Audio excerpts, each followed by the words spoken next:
There's a joke in classical music that says that orchestras are just 19th century music cover bands. And I was thinking about our podcast, and we don't do much 19th century music because I tend to lean towards 20th century music because I want people listening to that more, because people don't listen to it and don't really know, the riches of 20th century music. It's the century least covered by us, the 19th century, yet it's the most played by orchestras. It's kind of funny. I feel like, I guess I would do more 19th century classical music, but I feel like we need to get into the 20th century a bit more. People are afraid of the big bad 20th century. We've seen in recent weeks that is something we shouldn't be afraid of.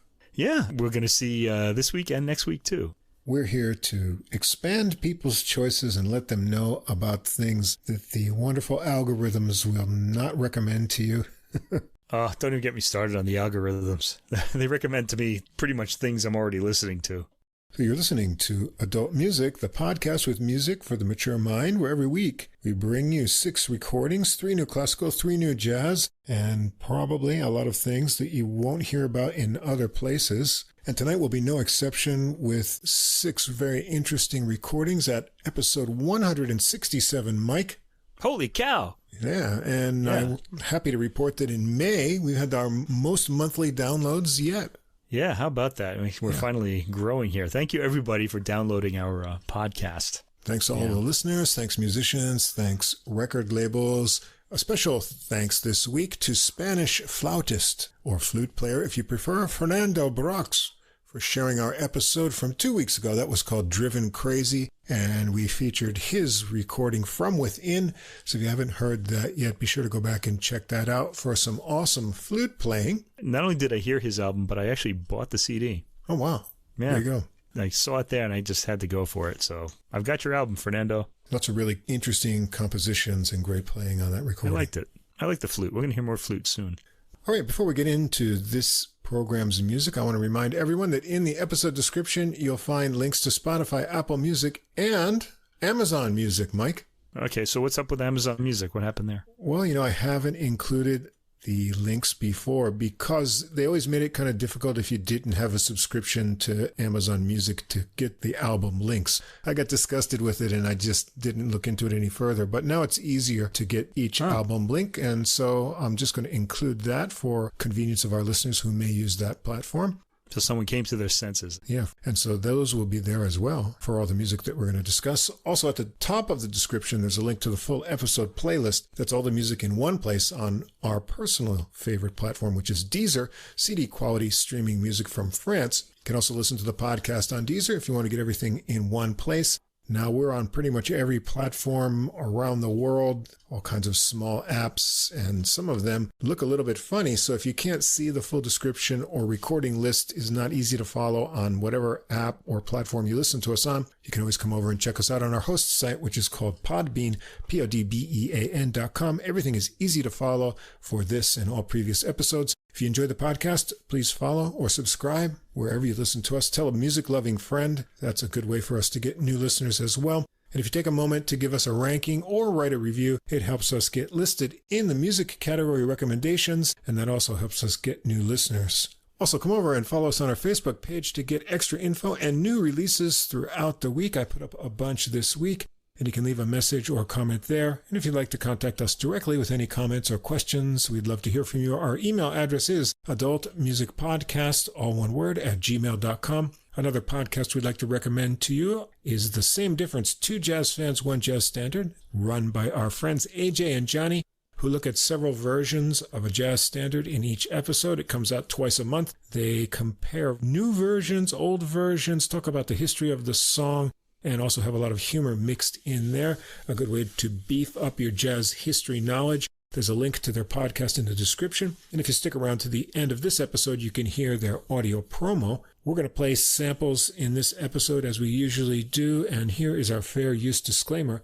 Music sample clips are for commentary and educational purposes. We recommend that listeners listen to the complete recordings, all of which are available on streaming services in the links provided. And we also suggest that if you enjoy the music, you consider purchasing the CDs or high-quality downloads to support the artists, just like we do. All right, so we're going to get into the classical music, and my first album choice of the week is naturally a Baroque album. I'm going to go down the more or less usual list here. we have an album of music by and about women called Wonder Women. There have been a lot of these sort of omnibus sort of album releases featuring women composers lately, and I've gotten quite a few of them onto the podcast, and I hope people are appreciating that because we do like this music. It's really interesting. This one's by L'Arpeggiata, directed by Christina Pluhar, who also plays the theorbo, an instrument that I'm getting more and more interested in. This is on the Erato label, and it was released on May 3rd. Now, before I get into this, Wonder Women, I want to ask you, Russ, who's your preferred Wonder Woman? Would it be Linda Carter or Gal Gadot? I got to go Linda Carter. Yeah, me too. Absolutely. I was impressionable at that age, so. Yeah, me too. I think that might be it. Maybe it's our middle age, but I've been seeing a lot of pictures of her lately on Facebook in her Wonder Woman outfit, and I was like, wow, I just really like it. And it made you wonder? Oh, it filled me with wonder. Let's just say that. Anyway, for this album, which has nothing to do with that character, I should mention, the booklet note begins with the same quote we read 2 weeks ago by Maddalena Casulana, if you remember that album of her motets on the album The Excellence of Women. That was on our episode Italian Explosion 2, Sprezzatura Surprise. The quote and composer seem to be making the rounds in the early music world, and she says, I wish to also show the world, to the degree that is granted to me in my profession as a musician, the foolish error of men who so believe themselves to be masters of high intellectual gifts that it seems to them these cannot be equally common among women. All right, well, the gauntlet is down, and how are the women going to respond to this? And I would say pretty well, I should say, at least in the Baroque era. This particular album's focus, Wonder Women, that we're listening to tonight, is not only women composers of the 17th century. They've written all of the signed vocal works, but there are instrumentals by male composers on this album, but also traditional North American and Italian music and sing-songs about extraordinary, strong, courageous women, and also about sorrowful ones, too, as we'll get to soon. All right, so our first track, traditional Mexican tune, arranged by Christina Pluhar.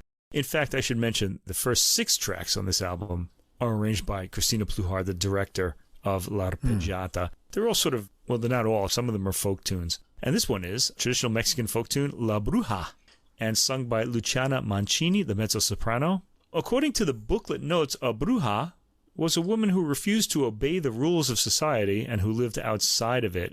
Actually, the meaning of bruja in Spanish is a witch, and the text indicates the direct translation. She flies through the air at night. We've actually heard this tune before. This clean, clear sound on what I'm guessing is a strummed Baroque guitar. There are a lot of string instruments on this. We have the theorbo, Baroque guitar, the regular guitar, and a few others. Yeah, hearing the cornetto on a Mexican tune was really kind of strange to me. Yeah, the cornetto is sort of features throughout this album. It's the one wind instrument on this album. The others are all strings and plucked string instruments. There's an entire percussion section, too, that we hear on this tune. And I guess I should just start by sampling this. Let's hear the La Bruja. We've heard this before, but not in this arrangement. This is pretty interesting. This is how it starts.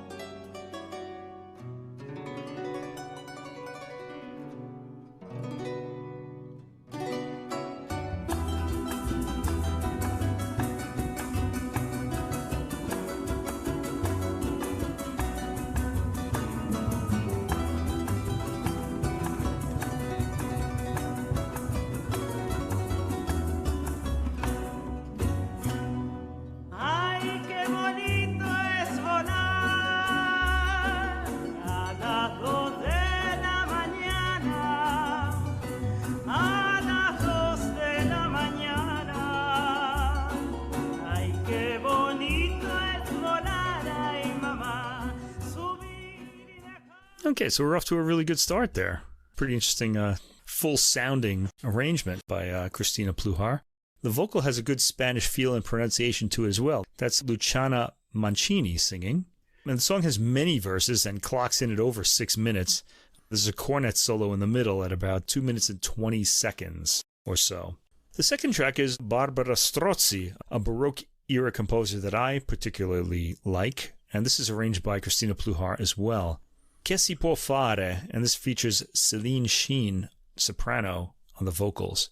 Barbara Strozzi was a great composer and performer active in Venice. She was the adopted daughter of founder of the Accademia degli Unisoni Giulio Strozzi, and she was known as a singer and one of the greats of her era. Harps and guitars accompany this beautifully arranged song. The arrangement is the star here. It gives the song a strong sense of rhythm and is thickly orchestrated. Let's hear the opening.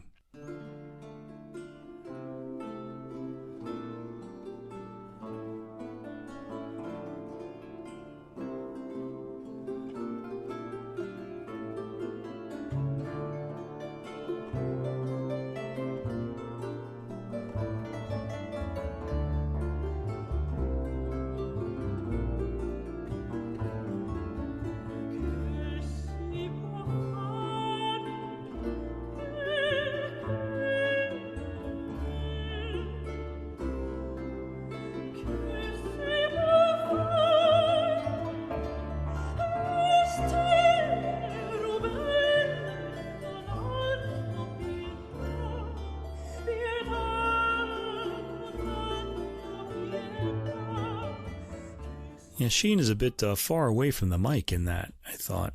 Also, this piece comes across as more Spanish than Italian in this arrangement, surely intentional to make it fit in among tracks 1 and 3. And we again hear a cornetto solo at about the 1 minute and 50-second mark. I'm going to have to get a sample of that in eventually. Yeah, they're pretty cool. Yeah, nice vocal by Celine Sheen on this track.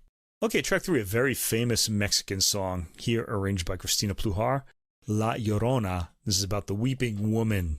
This features the alto Vincenzo Capezzuto. Now, I'm going to sample this, and you're going to hear it. This is a man singing. You want to think about that, because it doesn't sound like one. This is a famous Mexican song that's been recorded a lot lately, and even by pop stars like Natalia Lafourcade, who's a famous Mexican singer. It's also briefly in the Pixar movie Coco, if anybody remembers that. It originated in Mexico about 1550. It's a very old song. It's about a woman who bears a brutal man 3 children. He beats her, abandons her, and repudiates her, and threatens to take her children away. Oh man, this guy doesn't give her anything. In despair, she kills her children and plunges into the waves.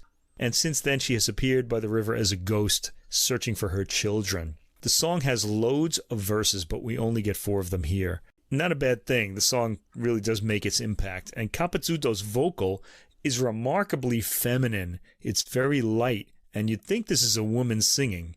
Again, we have a full opaque accompaniment from various plucked string instruments and percussion. And just to hear this voice, I'm going to have to sample this, so let's start from the beginning.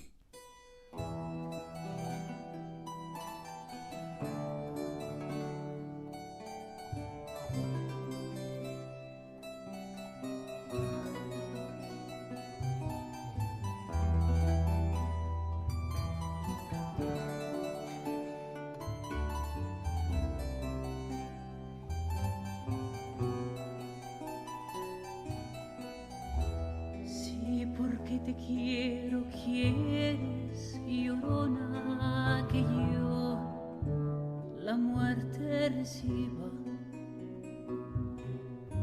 Sí, porque te quiero, quieres, llorona, que yo la muerte reciba. Que se haga tu voluntad.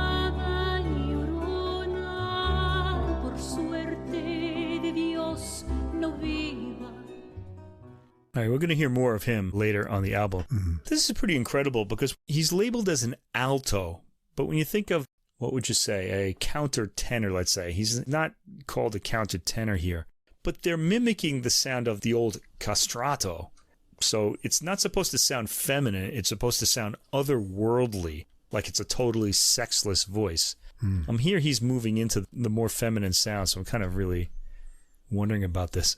By the way, how far away are we now from getting back to the castrato singer? Where you have... I don't even want to think about that. Anyway. Best left undiscussed. Undiscussed, yeah. Might be coming back, though. Just see how culture goes. I'm not encouraging it. Let me just be clear. Okay, track 4, Isabella Leonarda. This is arranged by Christina Pluhar. Nive puer. And this is excerpts from this very long verse. This is Benedetta Mazzucato, the mezzo-soprano, singing. The text is an odd mixture of Latin and Italian. Once we get out of the introduction, this has an extremely appealing melody. It's a lullaby featuring Jesus' mother, Mary, singing him to sleep as a baby. Multiple plucked instruments feature as accompaniment.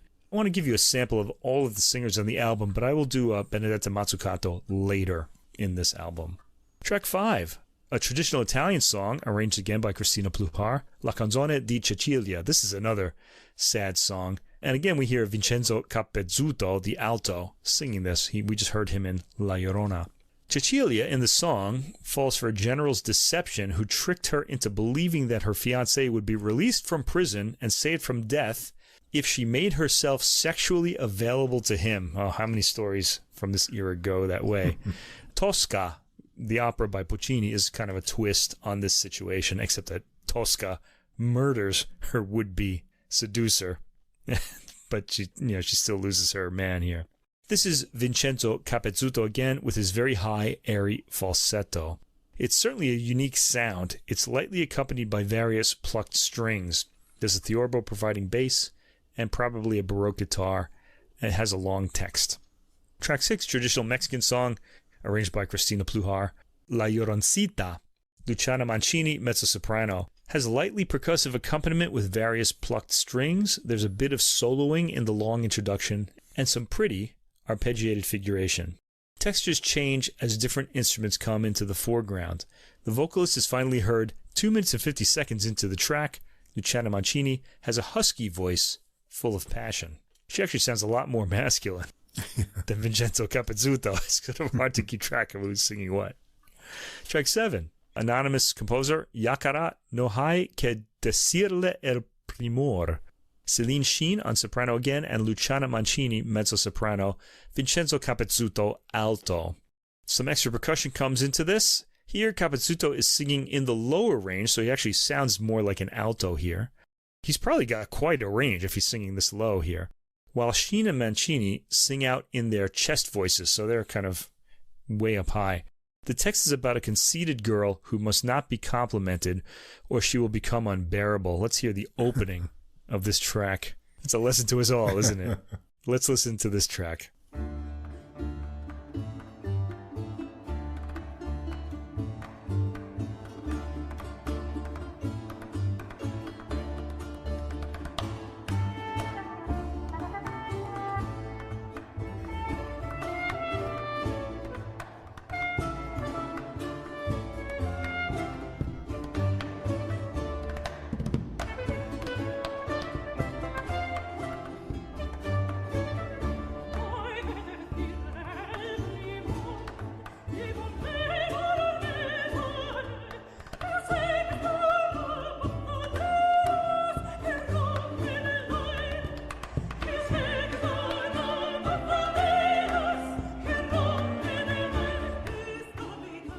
Yeah, I can't give you too much of that because it's only a 2-minute song, so we're almost halfway through it there.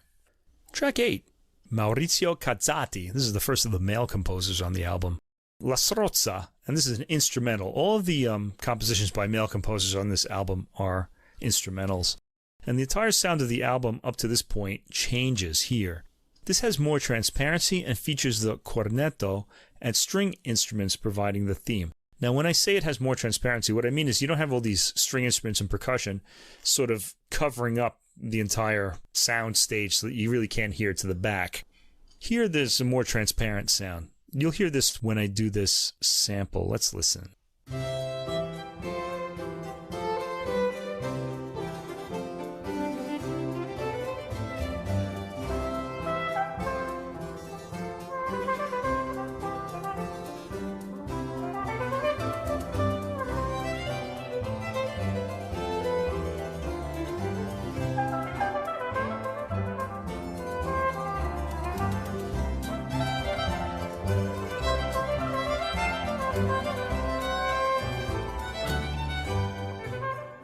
And there you go. On this track and the previous one, you finally got to hear the cornetto, which features throughout the album. There's a middle section with sustained harmonies. After this, a third section with a light pulsing bass comes in and is gently played. This piece is beautifully and sensitively played, as you've heard. Track 9, Antonia Bembo, Abbi pietà di me. This is Céline Sheen on soprano. Bembo was the daughter of a Venetian doctor. She was taught, like Barbara Strozzi, by Francesco Cavalli, who was a really well-known composer of the time. She had a rough marriage, to say the least, and wound up fleeing to France and receiving royal protection after divorce was refused to her. Here, Céline Sheen comes in with a full-toned voice in operatic fashion. The accompaniment is plucked string instruments, only now they're providing harmony more than rhythm. There's a flow to their playing, though. This is really pretty. I'm going to sample this from the middle, maybe around the 2-minute and 30-second mark.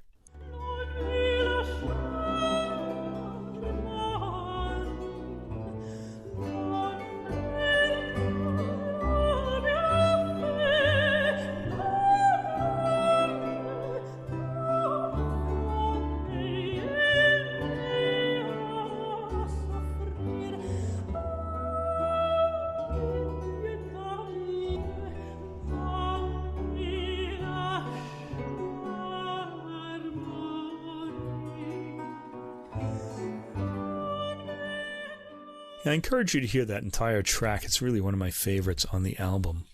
Track 10, Francesca Caccini, Così perfida Alcina, featuring Luciana Mancini, mezzo-soprano. Francesca Caccini was the daughter of Giulio Caccini, the composer of the song Amarilli Mia Bella and many other famous songs that are now known as arie antiche. You know, songs that really torture beginning singers. They expose all of their vocal flaws, but they're beautiful songs. Francesca was a multi-talented arranger and composer herself. There's a change in continuo on this track with the harpsichord up front and some bowed strings. This piece has that wonderful early Baroque way of unexpectedly underlining resolutions with full harmony at the end of phrases. This entire track comes across as a recitative. Track 11, Andrea Falconieri, La Benedetta. This is an instrumental. Andrea, in this case, is a man's name, with the cornetto playing the melody. And let's hear that cornetto again. I really like it.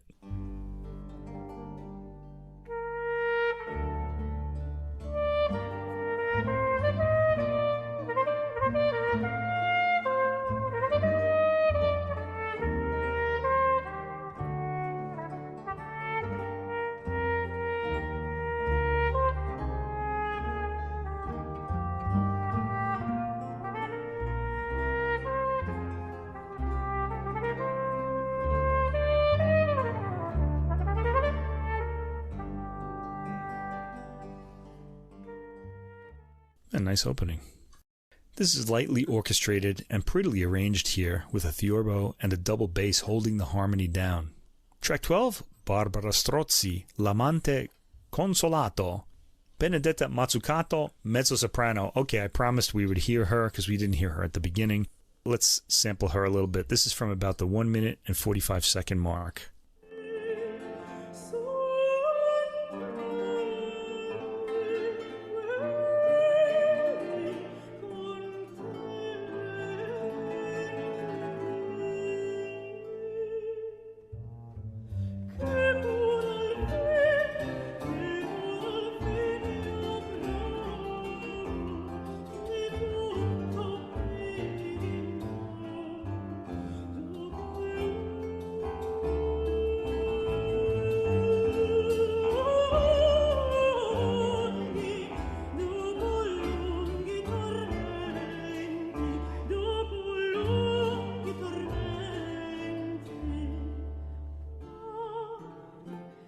And a new verse starts. When I hear tunes like this, I really think I could have lived in the Baroque era. I just really can melt into these and just really enjoy them a lot. I like the contrasting sections in this piece, the more flowing one with an attractive melody. We can hear a bit of both in the sample. In this track, we hear the singer say she suffered intensely, but finally found her love, and it was worth the torment. As I get older, I'm starting to wonder if that's true. But anyway, these young lovers, they'll suffer, and as long as they win their love at the end, it's okay. I like that. Track 13, Francesca Campana, E già rotto lo strale. Luciana Mancini is the mezzo-soprano here. There's a Renaissance type of percussive accompaniment to this track with low-voiced Luciana Mancini singing the vocal. Let's sample her.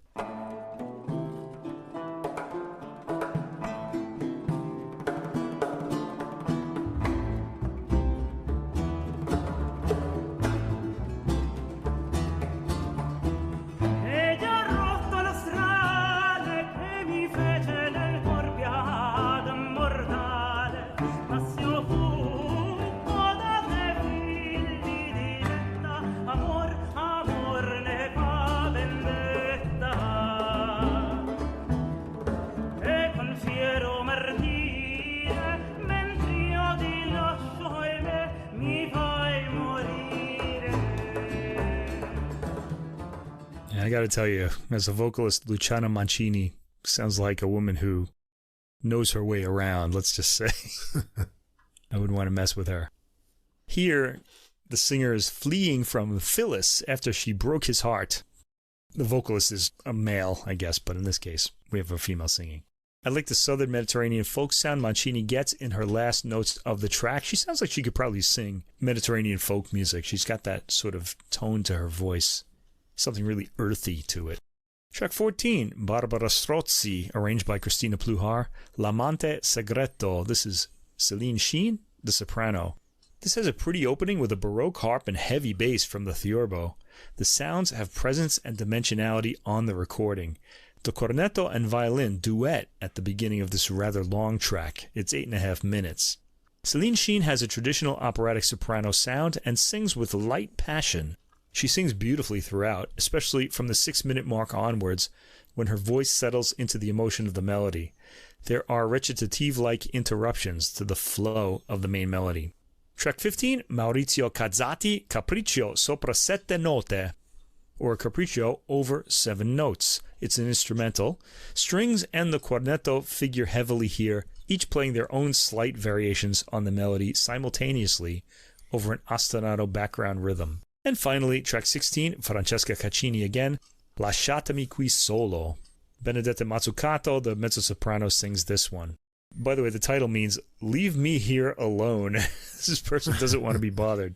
Early Baroque harmony in the opening recitative-like text. Mazzucato's vocals are appealing with florid melisma, shaded tone, yet lightness in quicker passages. The entire set of 4 verses passes in recitative style as the singer expresses her will to be alone so she can die.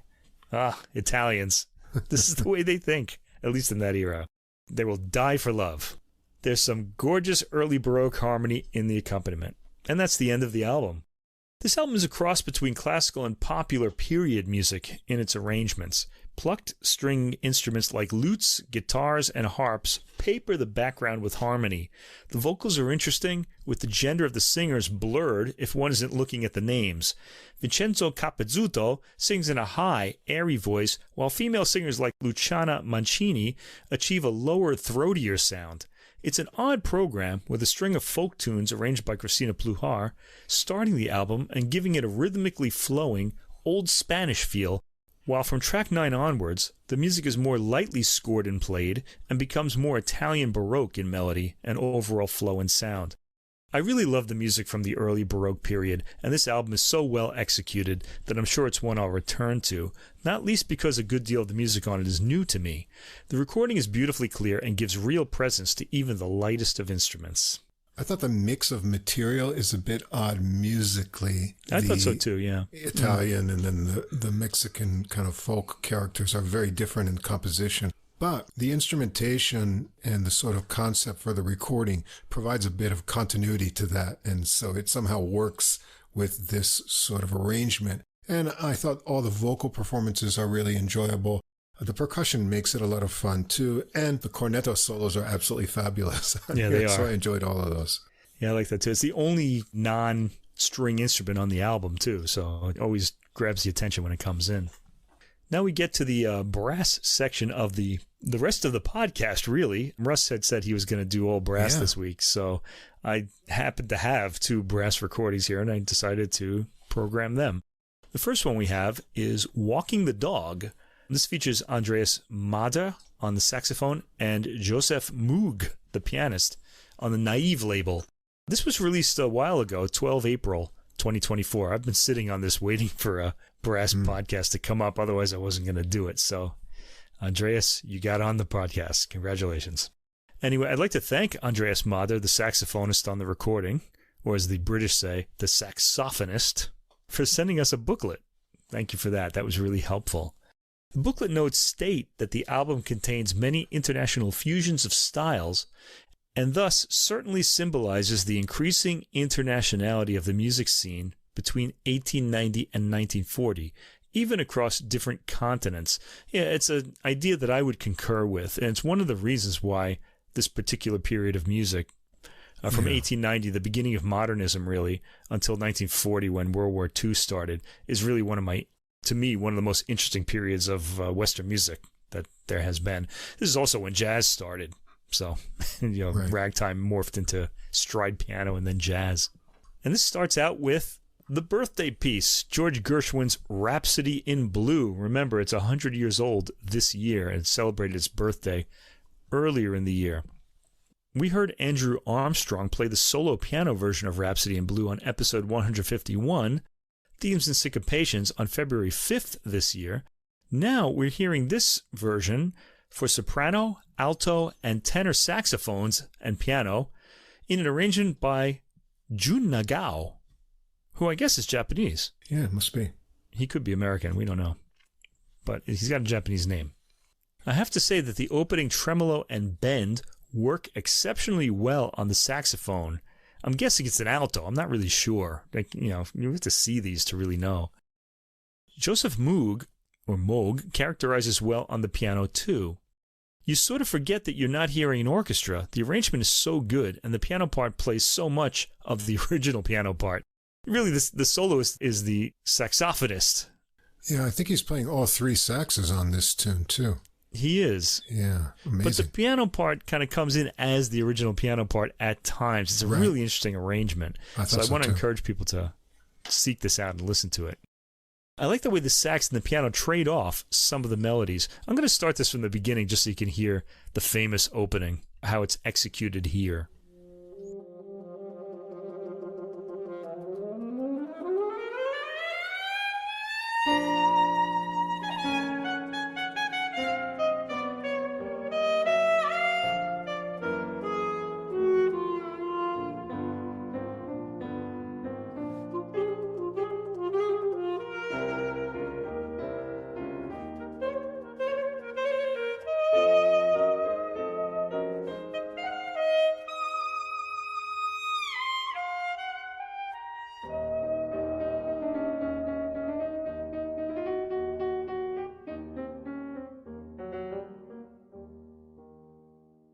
Yeah, very impressive and highly characteristic phrasing from the saxophone here. I also like the sax's accompanying contribution in this part. Let me just go ahead a little bit to about 1 minute and 45 seconds in.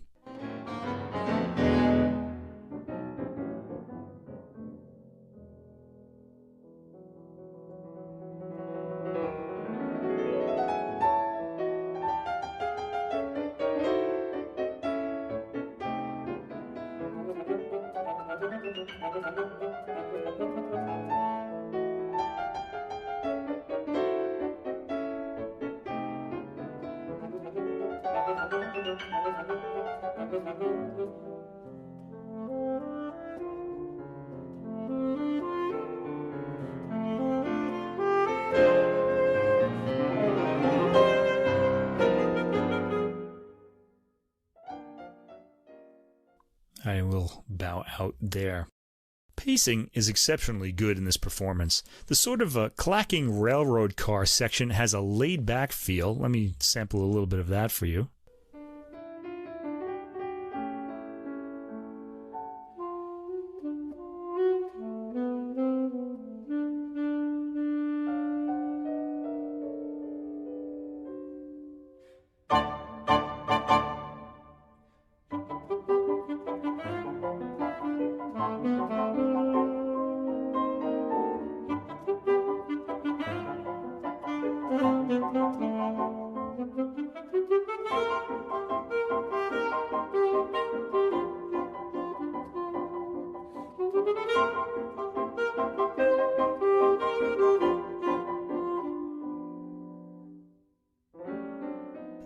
I like the way that Nagao in his arrangement managed to keep that sort of a railroad car wheels clacking on the tracks sort of feel in the piano a little bit. It's really cool. I like Mada's way with the jazzy lines, too. He gets those bluesy bends just right. In his solo sections, he makes rather a lot of those bends. Let me show you that.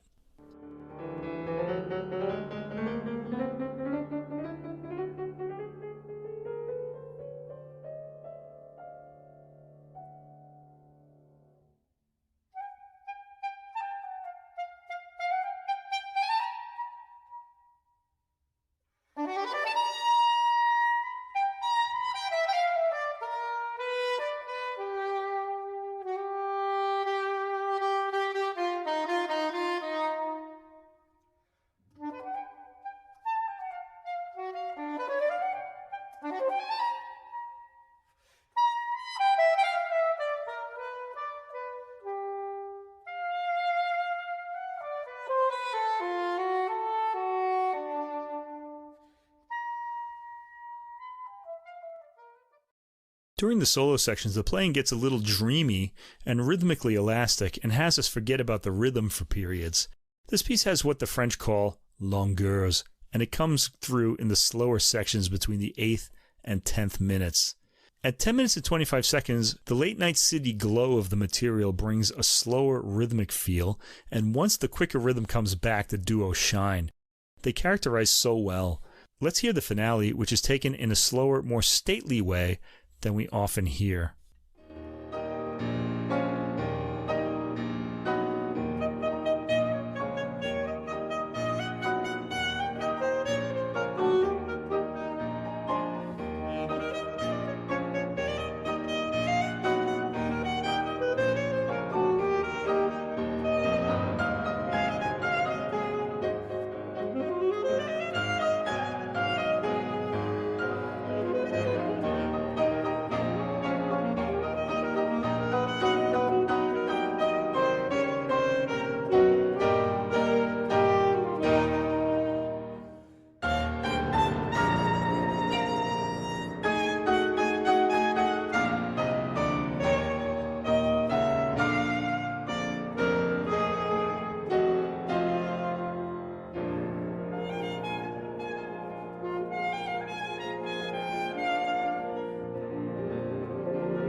You know, the saxophone gets that last line. I really love the way it sounds on the piano, though, but that's cool. The final chord isn't as emphatic as it is in the orchestral version. All right, now, I sampled a lot from that particular track because I thought that was the highlight of the album. But please, that's not to say that the rest of the album isn't good. But I just feel like the most exciting part came first. So maybe Rhapsody in Blue should have been the last track on the album. I don't know. The rest is good, too, though. Let's take a look at this. Lily Boulanger, a piece we've heard several times on this podcast. Yeah. 2 pieces for violin and piano. This is a version for alto saxophone and piano made by Andreas Mader, the saxophonist himself. I'm going to be the British pronunciation tonight. First we hear the nocturne, assez lente, moving to un peu plus animé. Let me sample the beginning of this and we'll just hear the complete mood change that this brings.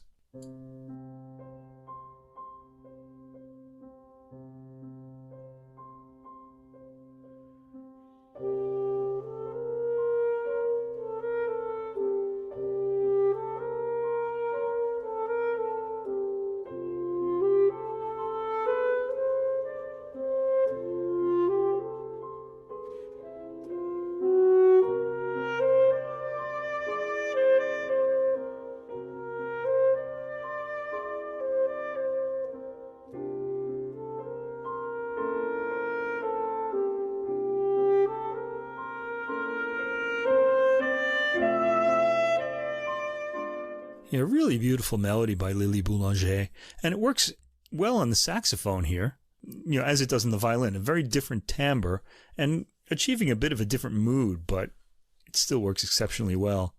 I think I'm being educated into the versatility of the sax and its adaptability to so many of these light classical lines. Here it's got the melody, and when it goes into its low end, Mader changes tone enough to make one think that we're hearing a different instrument. I believe this is all alto saxophone. The piece comes across beautifully. It's good programming after the active Rhapsody in Blue. Track 3 is number 2 of Lily Boulanger's 2 pieces, and this is called Cortège, labeled Pas Vite.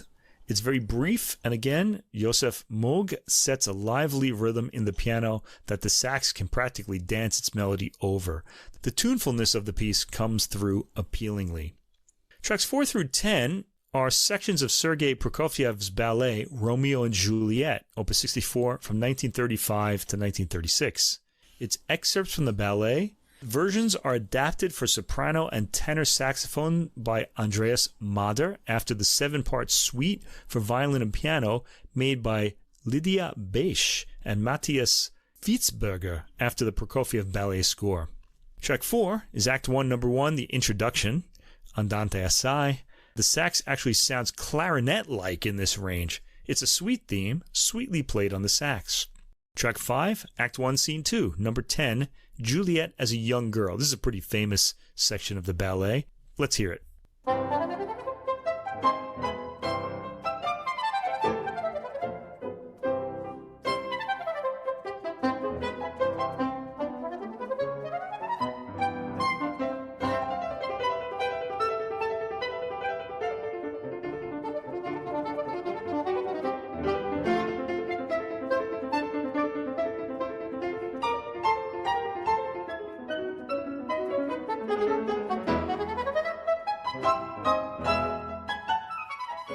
So what strikes me here is the cleanness of the piano line, which really complements the sax line exceptionally well. The theme captures young Juliet's flitting energy and is athletically played on the sax. Again, the ability of the sax to capture the mood is impressive. It's a more flexible instrument than I thought it was. The middle section is gently played by the piano, representing Juliet's more sensitive side. Track 6 is Act 1, Scene 2, number 13, Dance of the Knights. This is a very famous theme. It's weighty. The sax does well to put this across. The violin would generally dig in on this theme. Instead, we get a smooth, though heavy tone from the sax. Let's sample that.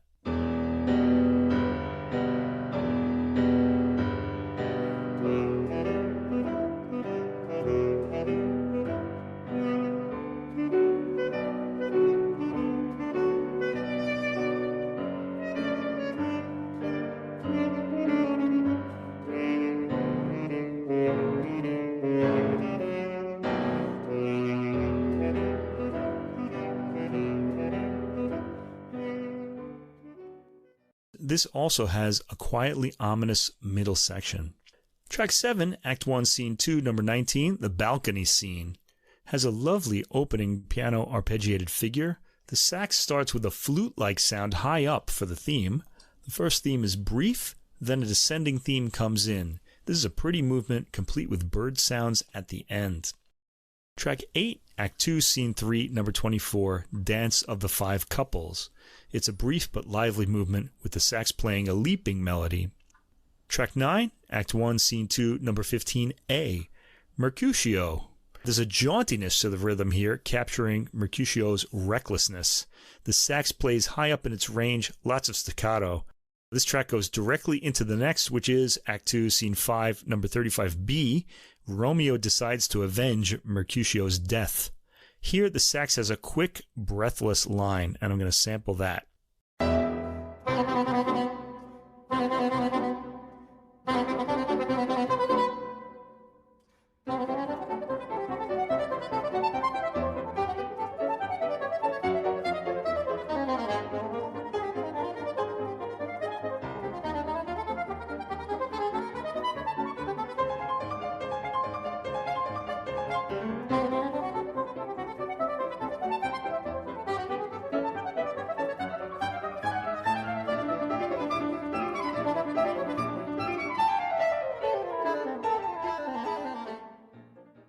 So we hear that Romeo is very young here, and Romeo's blind resolve is characterized here. It's light sounding, I guess indicating he's still a teenager. The piece gets martial at about the minute and 21 second mark with the pounding piano chords, and the suite ends with this. Track 11, we go to Claude Debussy, Rhapsody for Alto Saxophone and Piano, composed between the years 1901 to 1911, so I guess he had it on his desk and just didn't finish it until later on. This is a new adaptation, or version, for alto saxophone and piano made by Andreas Mader. It starts gently in the piano with some characteristic Debussyan chords. A low saxophone comes in toward the first minute with a theme. This piece has some of the qualities of Debussy's ballet BJUR in that it's episodic. One section will go into another, and there's not much relation between the newer sections and any of the older ones. It's as though we're on a journey, or constantly processing new thoughts. He did this in his later chamber works too. It's a jazzy piece in that it feels like there's new inspiration with each episode. It doesn't have any jazzy rhythms in it, though. Mader has apparently made the saxophone line more prominent in his adaptation. The piece is satisfying and invites repeated listens for its constant changing of mood. Good performances to capture these changing moods. Tracks 12 through 14, Darius Milhaud, Scaramouche, Opus 165C, Suite for Alto Saxophone and Orchestra or Piano, and that's what we're getting here. Composed in 1940. Track 12, the first movement, Allegro. Swirling opening theme on the fluid alto sax. The writing has a lot of circular patterns to it. By the middle, those patterns become dotted rhythms. The ending comes back to the swirling A section and a big final chord. Track 13 is movement 2, Modere. Once again, the saxophone is more in its reed form here, sounding like a wind instrument in this gentle movement. Let me sample the beginning.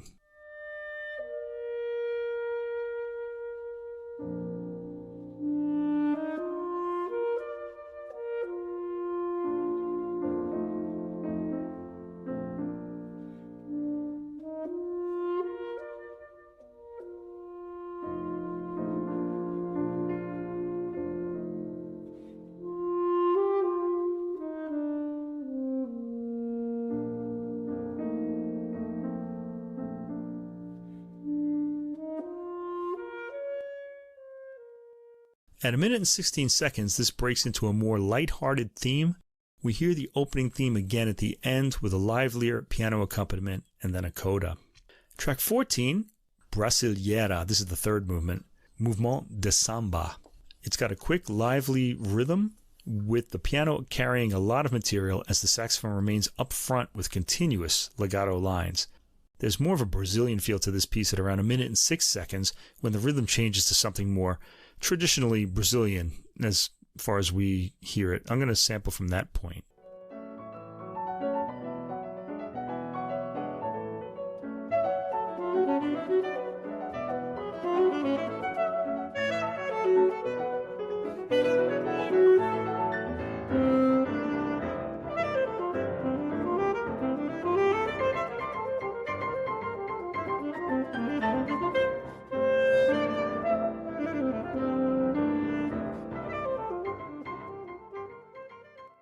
Track 15, Maurice Ravel, Vocalise Etude en forme de habanera. Okay, this is a pretty famous work. This is a version for alto saxophone and piano made by Andreas Mader, the saxophonist, after the flute version made by Jacques Larocque. I'm familiar with the version of this piece for violin and piano. The sax here changes the character a bit, but captures the sultry quality of the melodic line. I feel like the Spanishness of the melody gets lost in the sax's timbre a bit, but it's there, with Mader shaping the melody sensitively. Track 16 through 20, a composer that I really think should be more prominent for us. We should know his music more. Jean Francais, Cinq Danses Exotiques. Now, Francais wrote a lot of light music, and he wrote a lot of it, so that's probably why we don't know too much of it. There's just so much. Where do you start? This is for alto, saxophone, and piano, and was composed for those instruments. This is not an arrangement. Track 16 has the first of the Danse Exotique, Pambiche, marked risoluto. It's got a quick, tricky rhythm featuring a staccato sax over staccato piano. The sax melody has an appealing curve to it, and this is very brief. I'm going to still sample it, though, because I just really liked it.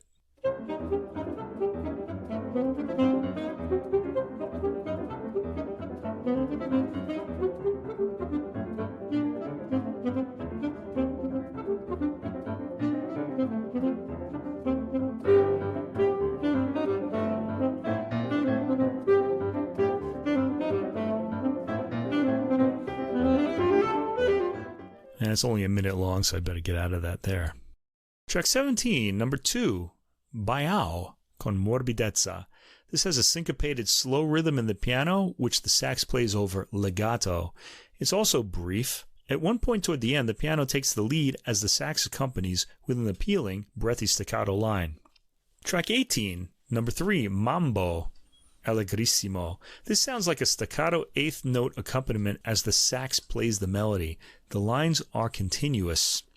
Track 19, number 4, Samba Lenta, marked Tranquillo. Francais' music always has a bright quality to it, and the works in this suite are no different. Here the piano plays a staccato accompaniment as the sax line has a snaking legato quality to it, pleasing to the ear. Let's please our ears and sample the opening of this movement.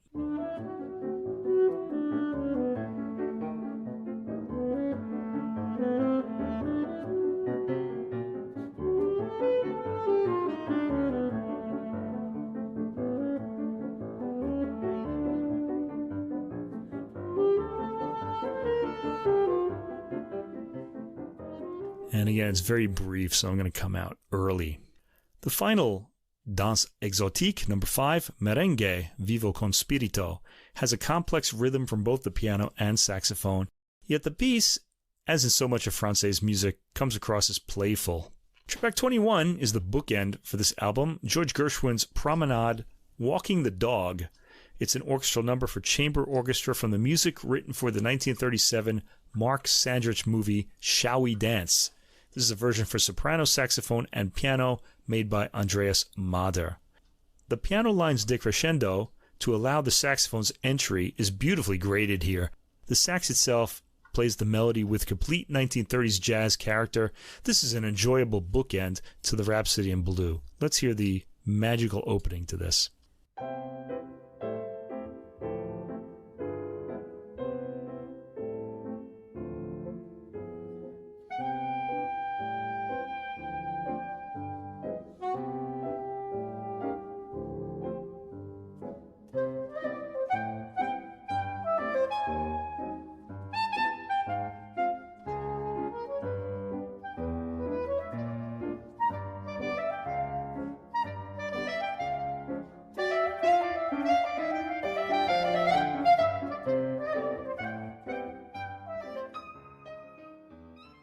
And that's the album.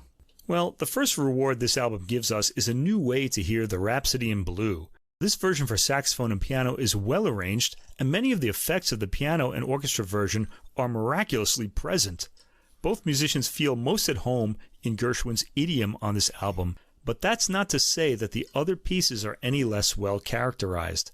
I particularly enjoyed the Francais works. Everything on the album is a discovery, with the saxophone's chameleon-like sound on it, but the Rhapsody in Blue, for me, is the real revelation here.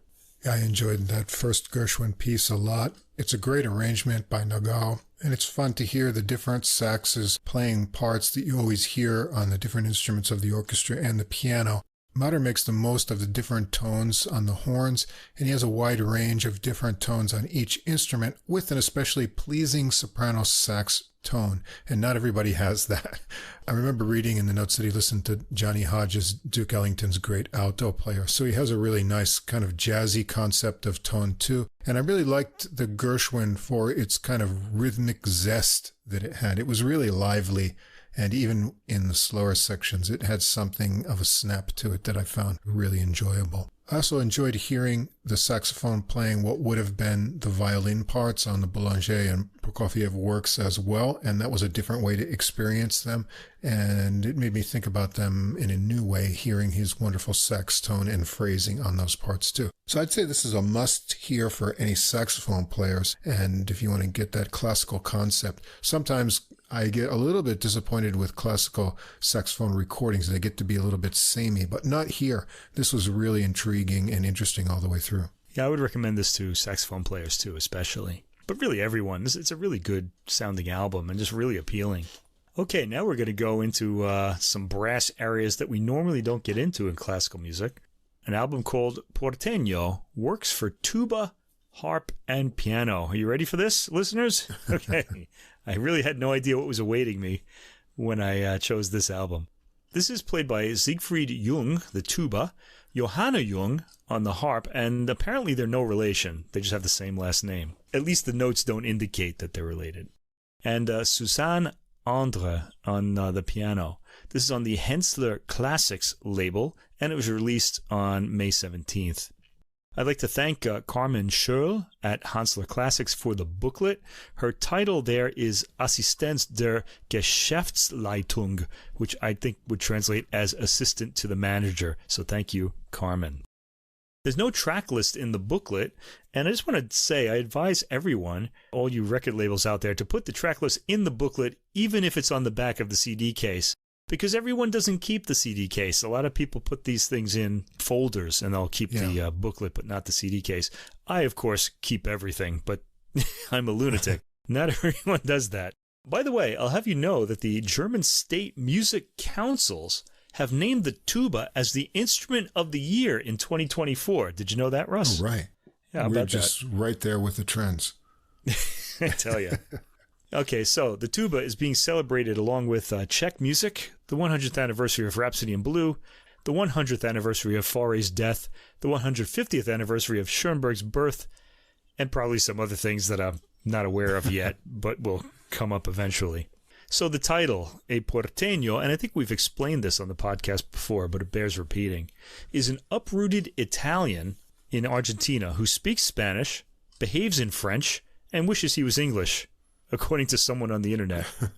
It's an Argentinian term used to describe a resident of the city of Buenos Aires, and more generally, someone who lives in a harbor city. All right, so I guess they have a certain character to them. This counts as our contemporary composer album because Gerard Gardelin has a lot to do with the compositions and arrangements on this album. He's Argentinian, born in 1965, and he currently lives in Madrid. His first work on this album is called Un Porteño en Bucarest. It's for tuba and piano. The piece was written around 2020 when Gardelin, due to travel in Bucharest, was forced to spend many weeks in quarantine. He finally got to Bucharest in 2023 and premiered this work. By the way, apologies if I'm mispronouncing his name. Because he's Argentinian, I'm assuming it's Gardelin, so I'm going to say it that way. Track 1, Noapte in Bucuresti. We get the full pleasure of the tuba's tone right from the beginning as he starts with blatting, low sounds. Let's get an earful of this opening.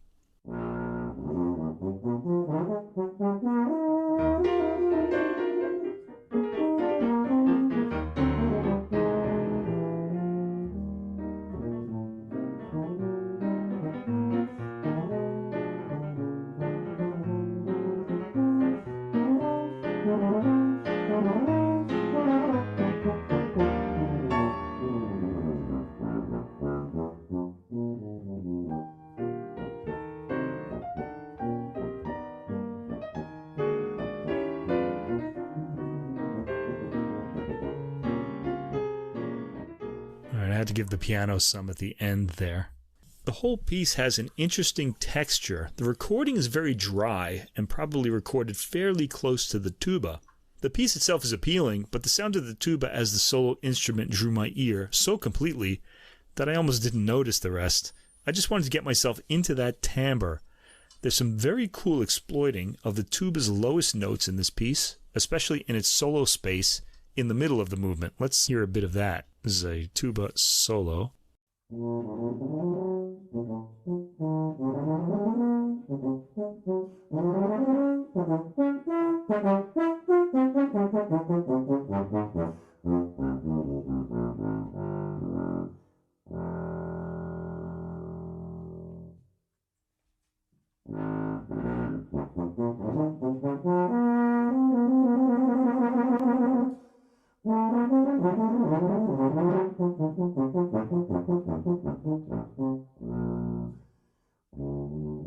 There's some pretty impressive technique in there on top of those great sounds. Jung is impressively agile on the instrument. At 3 minutes and 30 seconds, I was finally able to notice an Argentinian quality to the rhythm. It was actually there from the beginning. I was finally able to pull myself away from the tuba's sound. Susanne Andreas on piano is in tune with the work's rhythm and spirit and really adds a lot of that Argentinian feel to the rhythm. Track 2, Melancholie. Gently tolling piano chords are heard at the beginning. The tuba plays quietly, starting in its lower range. It comes up to its mid-range for the more sensitive sweetness of the melody. The piano sound is a big contrast, much smaller in tone, but very clear with well-shaped sections and rhythms. The piece is ABA, I believe, with a more dramatic middle section, softening when it comes back to its opening melody. The tuba is remarkably tuneful and legato in this movement, particularly in his quieter parts at the end. I'm going to sample the very last part right up until the end.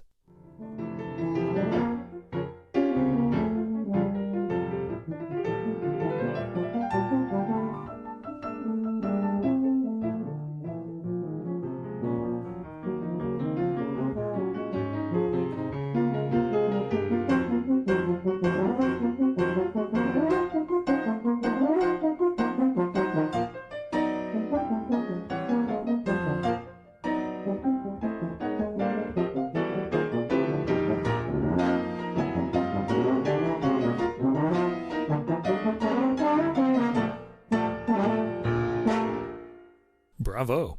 It's really fantastic. Okay, track 4, another piece by Gerardo Gardelin, Between Us. It's a ballad for tuba and harp, and here we introduce the other player on the album, Johanna Jung, who is the harpist. The piece describes a relationship with all its tones and nuances. It starts with harp arpeggios, which are a bit thin on the recording, but no matter. The deepness of the tuba fills up the space. The harp sounds a bit wiry on this recording. The playing is sensitive, though. There's some fantastic tuba tones as well. This is a remarkably sensitive performance by the weighty toned tuba, and it's composed mostly in his lower range, making for some resonant notes. I'm going to sample the opening of this track.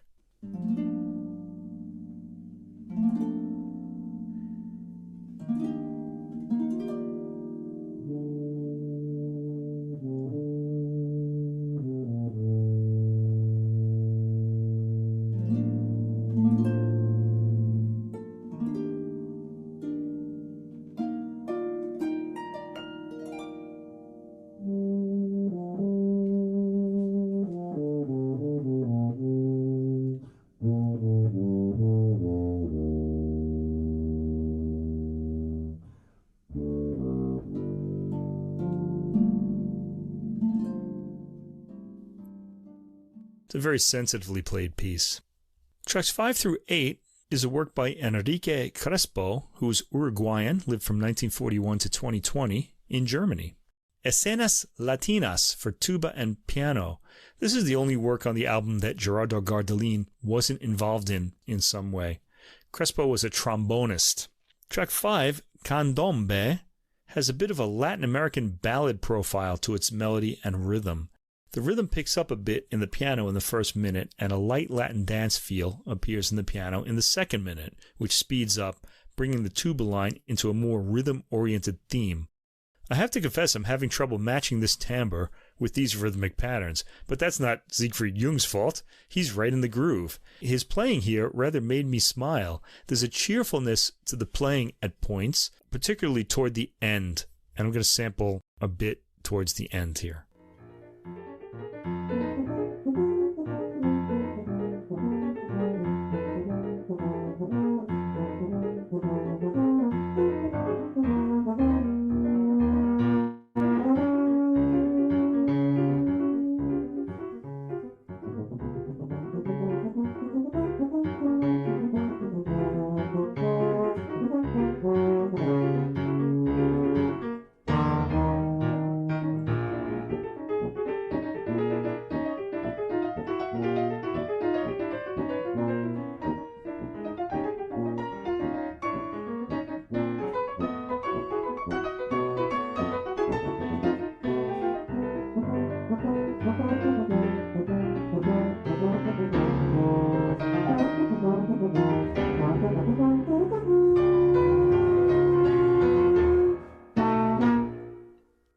Yeah, fantastic piano playing on that track, also by Susanne Andreas as well.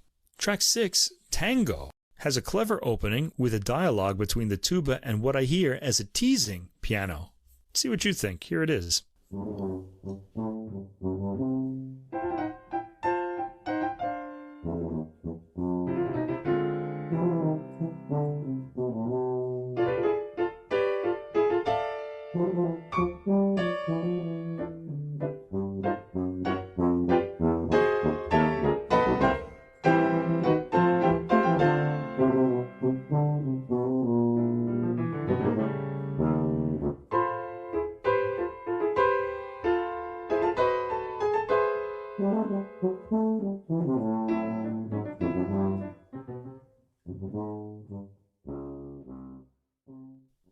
I think I was getting toward the end of the phrase there, but I wasn't really sure. Some great tone from the tuba, as throughout the album, but the tone here plays more into the, at times, comic character of the movement. It's got a tango rhythm, but doesn't come across as a tango dance piece. I found it very entertaining. Track 7, Balada India, has piano tones ring out at the opening, followed by a soft response. The piano sets the entire mood at the opening. The tuba finally comes in solo at the 1 minute mark, with the piano responding to his line. I loved the thick, though sensitive piano chords at the resolution of the opening section at about the 2 minute and 10-second mark. The piano then goes off with some slow chord figuration after that, introducing a new, more flowing, song-like line in the tuba, which the piano shadows. Fantastic low tones from the tuba at the end of the phrase, just before the 5th minute. Track 8, Choro. This is a pleasant, happy dance. There's a Latin sunshine all over it, so let's bask in that sunshine and hear the opening.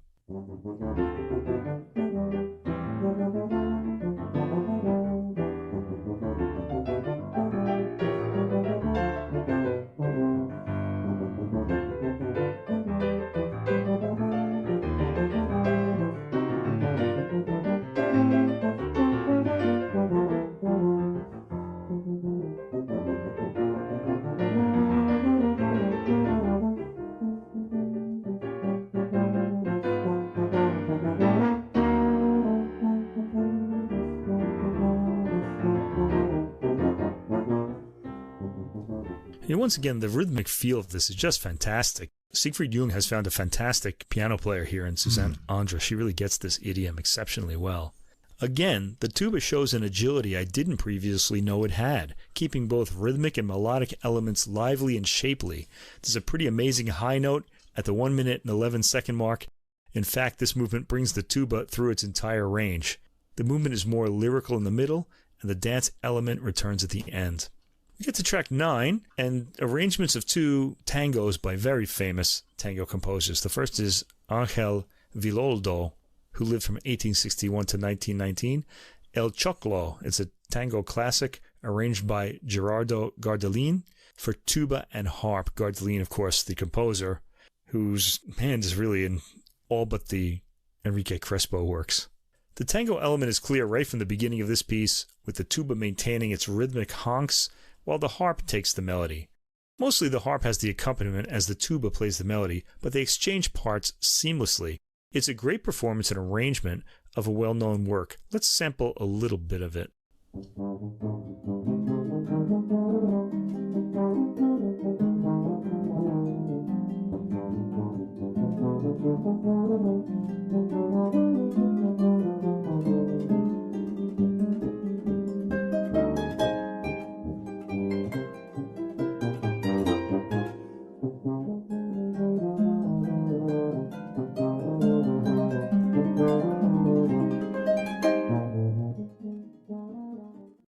The next track is a composition by Carlos Gardel.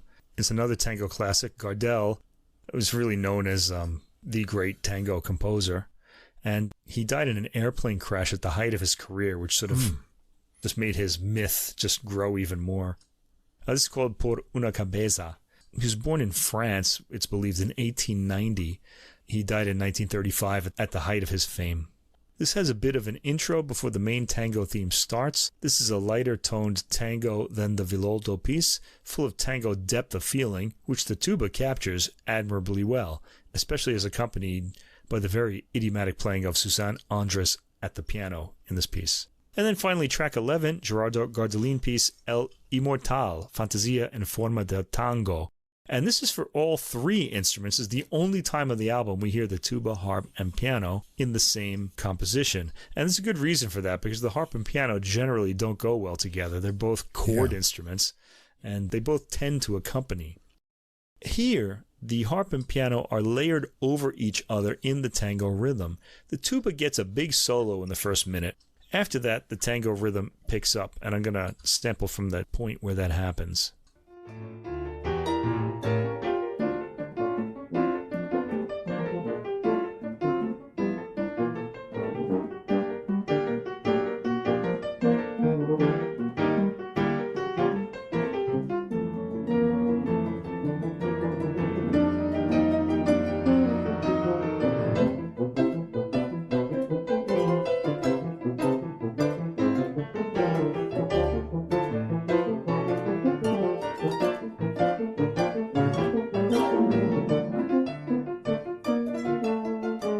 You had to listen really carefully for the harp in there. You heard a few wild glissandos played. In the 3rd minute, a slower theme is introduced, and I have to say the piano and harp sound odd together in that section. The tango section in the 4th minute comes across as fun, and that spirit lasts until the end of the piece. And that's the album. I enjoyed listening to this recording a lot. It certainly made me think of the tuba in a different way, though I want to mention that the recording is engineered to highlight the tuba's sound, which is powerful and resonant.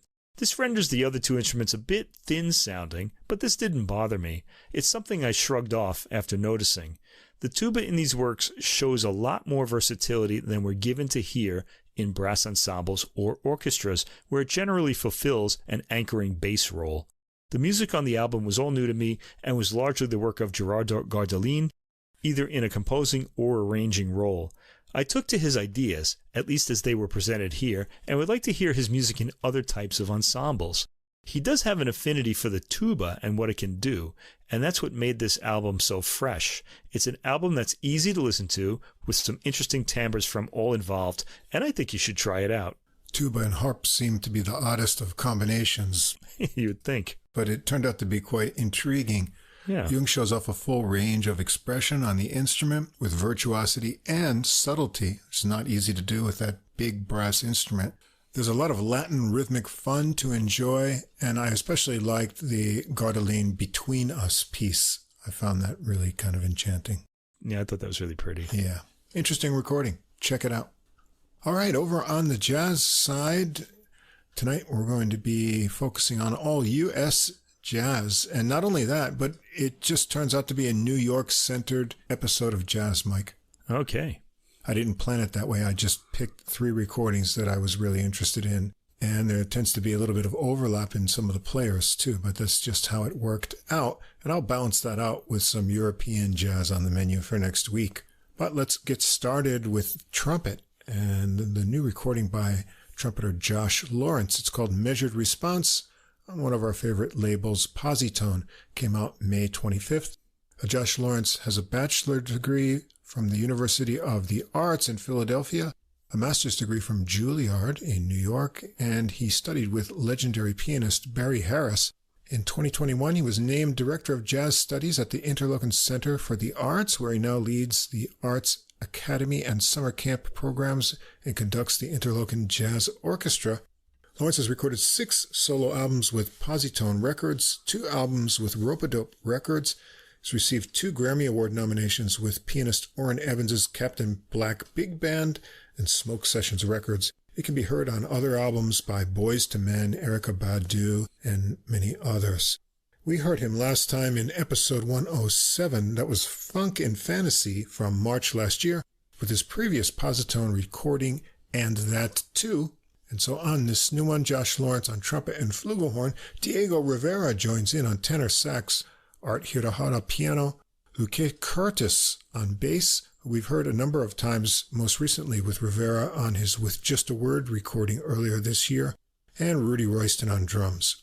As always, on the Posi-Tone label, Mark Free, producer, Nick O'Toole, the engineer. This was recorded November 19th, 2022 at Acoustic Recording in Brooklyn, New York. Mixed and mastered at Woodland Studio, Lake Oswego, Oregon. The album's going to get underway with a Lawrence original, Where Do We Go? And Hirahara gets it going with a solo piano intro. Bass and drums come in with a relaxed swing feel, and Lawrence is in on the melody that sounds mostly improvised on flugelhorn. Let's hear this get going.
Seems to follow a repeating 8-measure chord sequence. Rivera joins in on a phrase on the shortened final section, and there's a little piano transition to his sax solo. And then Lawrence returns the favor on the last phrase of his section, and Hirahara has a tasty piano solo with some interesting rhythmic figures and dense chords. The horns join in on the last phrase before it unwinds into a final short horn melody line to end it. It's a relaxed and spontaneous start to the recording. Track 2, another Lawrence original, a tragic tango comedy. And this is a 5-beat tango. Hirahara tantalizes with a teasing piano opening with the rhythm section. There's a 10-measure descending horn melody before Lawrence is off on an improvised solo. Let's hear this one get going too.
It really builds up to a climax with a nice use of space.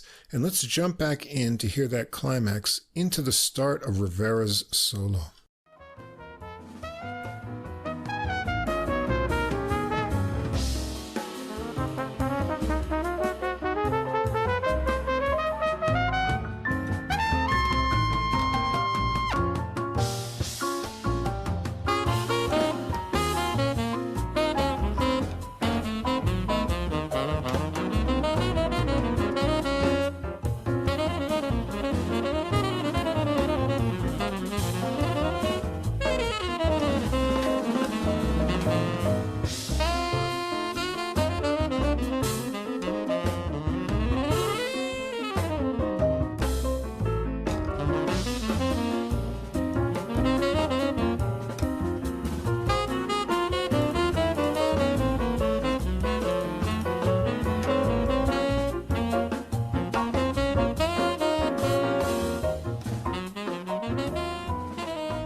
Rivera makes it really smolder, but it comes to a hushed ending.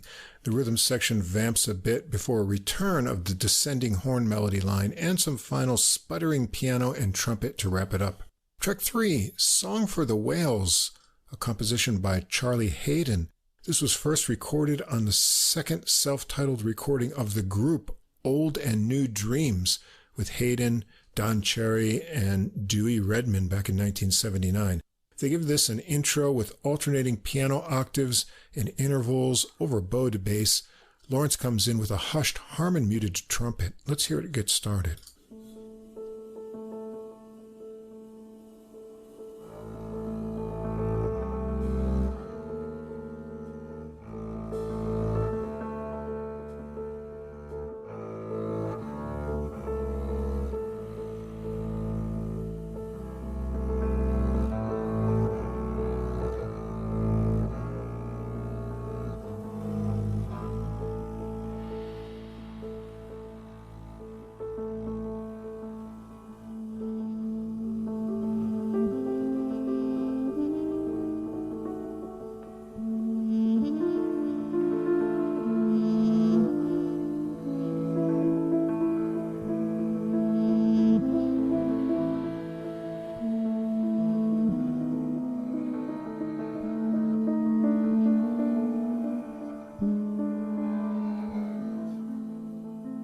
It flows along with a rubato breathing feel, getting some light cymbal decoration from Royston.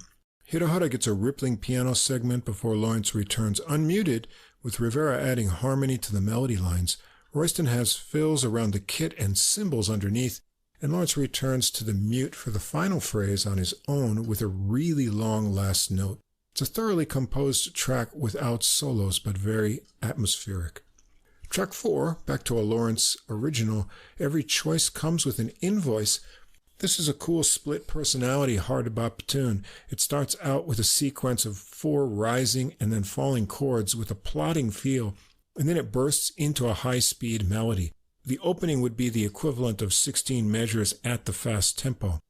The 16-measure horn melody goes around twice, and then we get a half section of the intro idea again before Lawrence is up for a solo. Let's hear all that stuff get happening.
A lot of Freddie Hubbard influence in that kind of soloing there, and Royston was positively explosive on the melody section.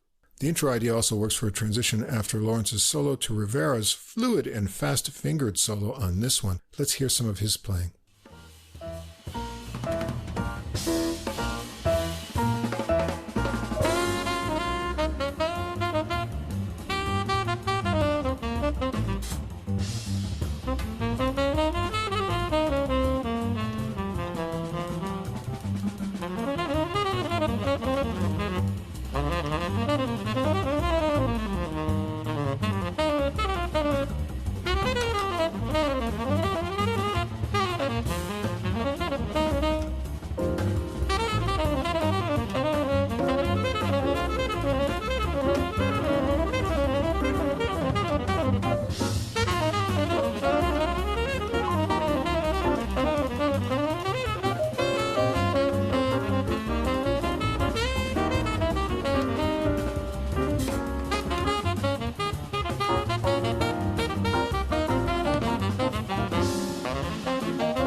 One more transition section, and Hirahara gets a solo too, and then some vamping on the intro idea for Royston to work around the drum kit before a final horn melody section. A very exciting tune. Track 5, another Lawrence original, Stony Mountain Mist. There's a 16-measure rhythm section intro with ringing bass intervals. The horn melody has a repeating 8-measure legato section, and then there's a 12-measure section with syncopated piano chords joined by syncopated horn lines before Rivera's off onto a solo. Let's hear it get going.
Let's come back in a little bit later and hear some of Lawrence's solo on this tune.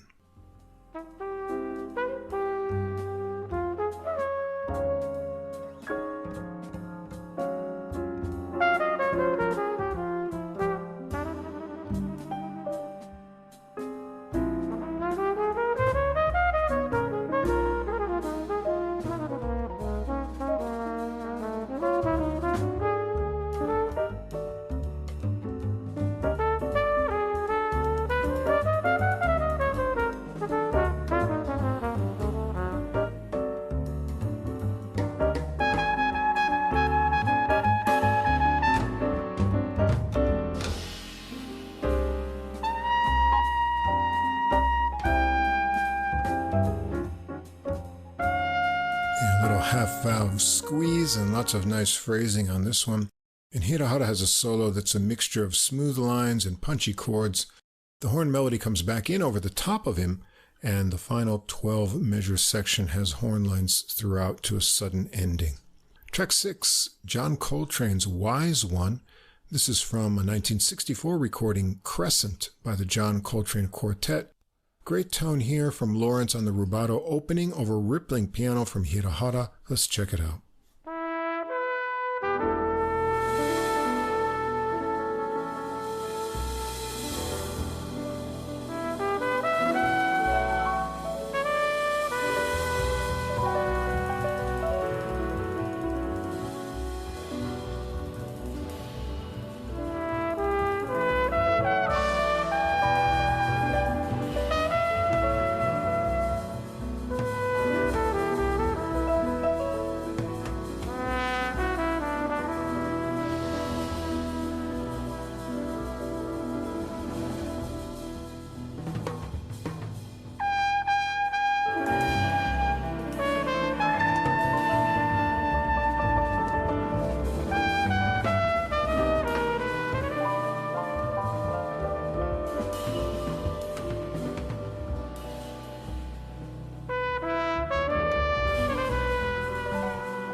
And Johanna gets some McCoy Tyner atmosphere with great fills from Royston later on, so let's skip ahead and hear a little bit of his playing.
Lawrence is back for an improvised solo that has a kind of stoic assuredness to it. It dissolves back into rubato rippling for some final trumpet melody lines.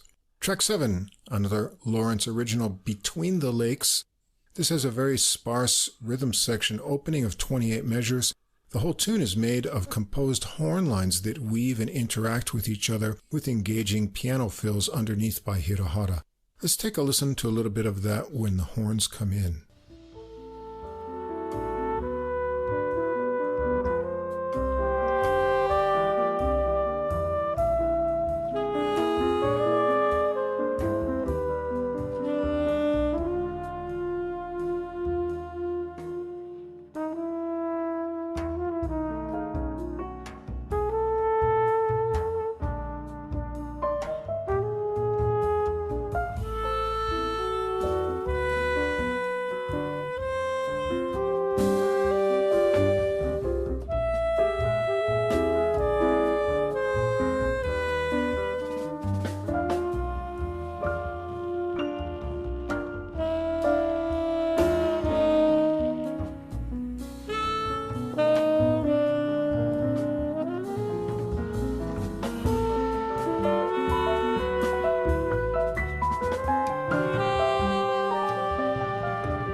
Ebbs and swells in sections, flowing naturally to a peaceful, somewhat unresolved ending on the now familiar horn phrase. Track 8, Flip on a Drip, also a Lawrence original. Royston gets it going with a roll and 4 measures of drums. It's a 12-bar blues with a stop and start feel to the phrases, filled out by Royston. Lawrence is up for a solo first, and there's a Clark Terry-like playfulness to his lines. Let's hear it get going.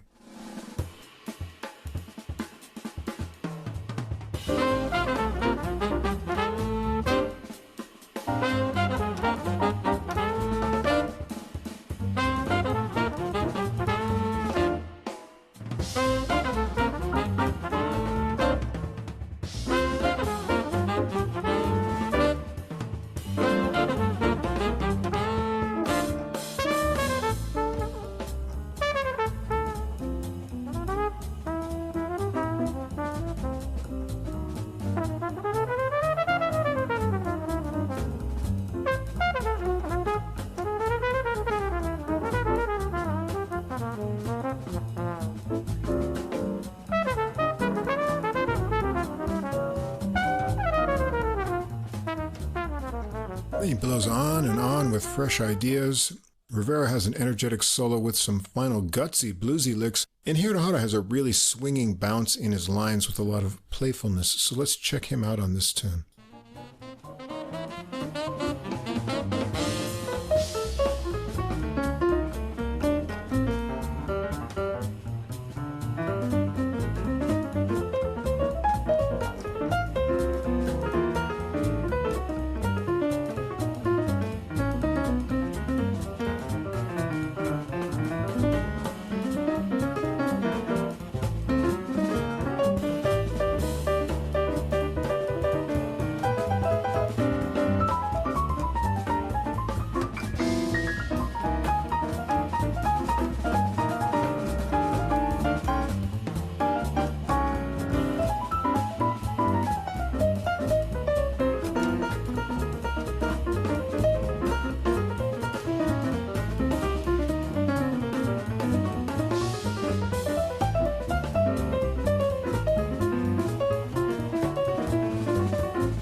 Times Around the Blues melody wraps it all up. Track 9, Prelude to a Farewell for Barry Harris. This is a Lawrence original. It's very slow, emotive, and a minor ballad. It seems to be a 32-measure AABB structure. Lawrence has the harmon mute in, taking the first two sections, and Rivera takes the first B, and then Lawrence comes back to join him. Hirahara has piano ripples into a restrained and pretty solo, and Rivera has a subtle solo with great use of space and breathiness. Lawrence is back for the ending melody section. It's really hard to capture much in a short sample at this slow tempo, so let's hear the lovely, delicate ending of the tune.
And the recording finishes up with track 10, Texas Tenor, also a Lawrence original. It's a loping waltz with a nice offset sax and trumpet lines in the 32-measure AABA melody after an 8-measure solo piano intro. Let's hear the melody.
Rivera solos first here with an old-time sentiment and relaxed phrasing, but let's hear one more from Josh Lawrence, and the bass and drums drop out for him to get started on his solo.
He goes on and on with melodic ideas for another minute from there, and Hirahara gets the final solo, and the horns are back for a final B and A section to a cute ending. Great playing all around here on this recording. Lawrence creates a unique contemplative atmosphere with his compositions and cover choices for this recording. There are more exciting moments too, like the 5/4 tango and the hard bopping Every Choice Comes with an Invoice. You can hear the influences of the post-bop tradition in Lawrence's solos with great phrasing and constant new ideas. Rivera's a good match here. We know him for his more muscular tone and playing style, but he shows off a softer side here too. There's not much more we can say about Hirahara's playing that we haven't already said in all the recordings that we've heard him on. Great accompanying and inventive solos here as usual. And Royston's style and sound are distinctive, and you can pick it out right away. He has a lot of exciting spots and fills here, and Curtis is a bass player that we're hearing more of on Posi-Tone, and he makes great grooves with Royston here as well. Another great Posi-Tone release. Yeah, there's a lot of stylish playing from Josh Lawrence on this album, and really from everyone, but he caught my ear above all, and that's really saying something considering how much we like the band on this album. Yeah. We've heard them on a lot of recordings. Lawrence has a lot of versatility. He plays hot, and every choice comes with an invoice, a track that I really liked. He plays sexily in the opening track, Where Do We Go?, which really drew me in, or sensitively with the mute in Prelude to a Farewell. I liked the saxophonist Diego Rivera's sensitivity throughout, too, because he kind of played out on his album, so this is like a different side of him for me. Yeah. Art Hirahara is tasteful throughout, using different approaches to fit the tracks. He's always really interesting. And I especially like the way he can get into those older style tunes like on Where Do We Go or Texas Tenor. Yeah, he has the right feel, yeah. Right. He's got a lot of feels. The drums are always energetic when they're played by Rudy Royston, as you said. He's got a unique sound. That's the case here. We love hearing these players, so yeah, this was one to hear. It's a really good release. All right, now we're going to go down to lower brass for the next two recordings, starting out with trombonist Matthew McDonald. His recording The Long Wait. This is on Brooklyn Jazz Underground Records. Came out May 24th. Matthew McDonald got his Bachelor's of Music in Jazz Trombone from DePaul University in Chicago, his Master's of Music from the Manhattan School of Music, as well as receiving his Artist Diploma from the Juilliard School, studying trombone with Wycliffe Gordon.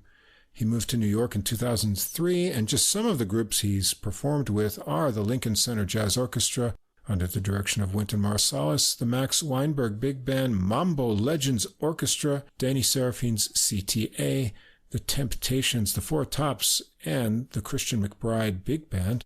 The album's title has a double meaning, according to the notes, in that it was written during the long period of isolation collectively experienced together in 2020, but it became the title track of the album due to the extended length of time it took to release the music. And you'll see some reasons why that might be, some of the interesting things that are on this recording. So here we've got Matthew McDonald on trombone and all compositions and arrangements, Manuel Valera on piano and Rhodes, who we heard in the last episode on trumpeter Stuart Mack's debut, Vibrations, and a few episodes before with David Schumacher. Yasushi Nakamura on bass, who we heard recently with pianist Lawrence Fields on his debut recording, and Mark Whitfield Jr. on drums. We've got some guests on a few tracks. Alex Norris, the great trumpeter who we're going to hear on the following recording as well, just by chance. He's on two tracks. And back in episode 141, we covered his recording Chess Moves, which is really great trumpet release. If you haven't heard that, check it out. Janet Axelrod on flute, Peter Hess on clarinet, Ben Kono, English horn, Carl Maragi, bass clarinet, Meg Okura on violin, Yu Ping Tsai on violin, Andy Lin on viola, and Nan Cheng Chen on cello. This was recorded by David Stoller at Samurai Hotel Recording Studio on May 11th to 13th, 2023, mixed by Brian Montgomery and mastered by Nate Wood. So, the title track, The Long Wait, starts the recording out. It's a cool minor shuffle with a stop and start feel in the trombone melody, 32 measures, AABA form, with a brighter and bluesy bridge. Let's hear the recording get going.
is up for a piano solo first. It's a great one with his smooth flow and flexibility with time in his phrasing. Nakamura follows, really making bluesy repeated notes sing in a melodic bass solo.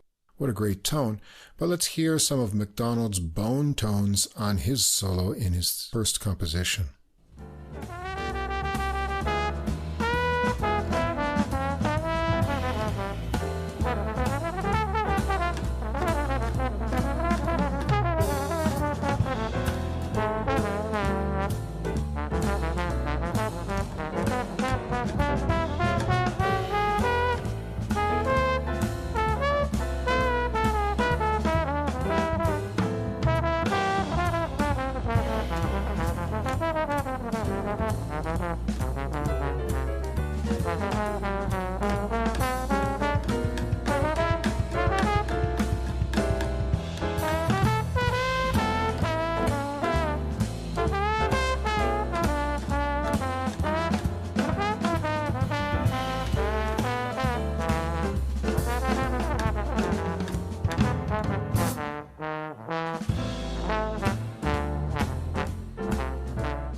Some great double time lines and tense harmonies in there before he connects back to the melody and takes it to the end from there.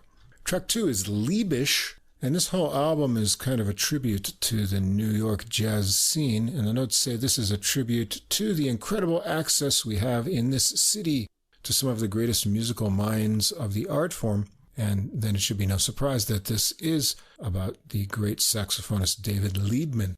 Now, this tune sounds super difficult and has some fun, dizzying lines in the melody. Let's have a listen to it and pay attention to how Valera works the lines together with McDonald and has answering lines and undulations going underneath as well.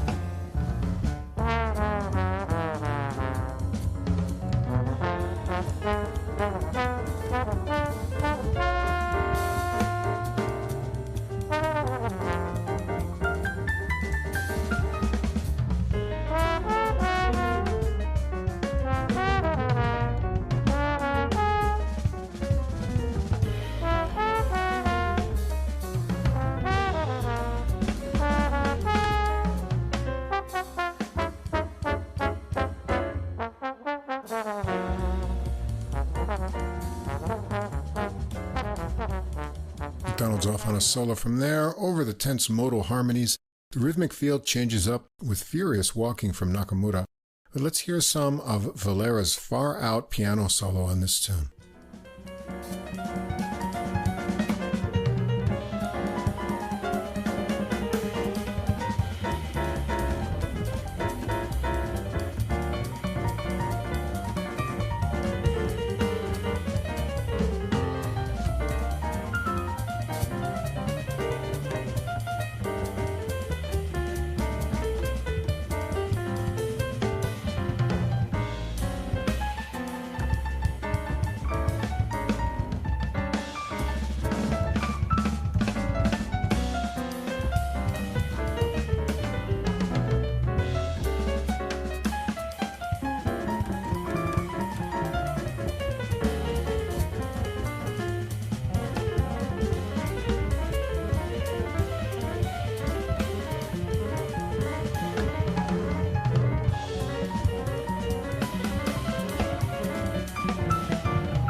Wow, he's achieved a liftoff on that one. Whitfield gets to do some drum work while Valera keeps the ominous chords punctuating things, and McDonald's back for the dizzy melody and some final improvisations to a fade-out. Track 3 is Night Scenes, and the notes say night scenes and afterwards are musical reflections of how overcoming mental and physical struggles create a sense of relief and confidence in life. Nakamura gets to start this out with some cool solo bass full of runs and tense double stops and glisses before starting a loping bass line. It's just something we have to check out, so let's hear it get going.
And when McDonald comes in on the melody, it plays out like a halftime minor 12-bar blues, and he continues on into a solo with some sly slide work and cool harmonic tension. And this is a really great slow rock groove. Let's check out a little bit more once it gets going.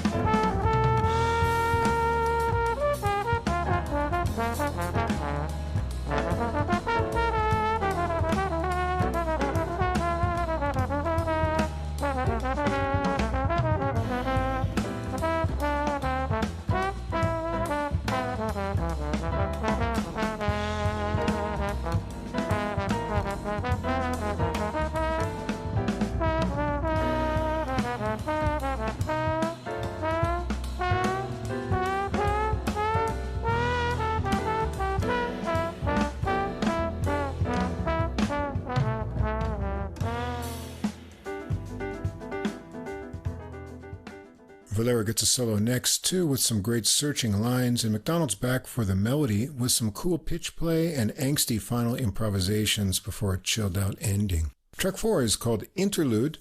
This is a short trombone piece that picks up from the final note of the previous track. It's mellow, but has some cool, tricky techniques. That leads to track 5 afterwards. This is a flowing waltz. It starts with a 2-note pickup into the melody, which is in an AABA form. The B section has a little surprise, stopping on the 6th measure, and then the pickup again comes into the final A section. Let's take a listen to that.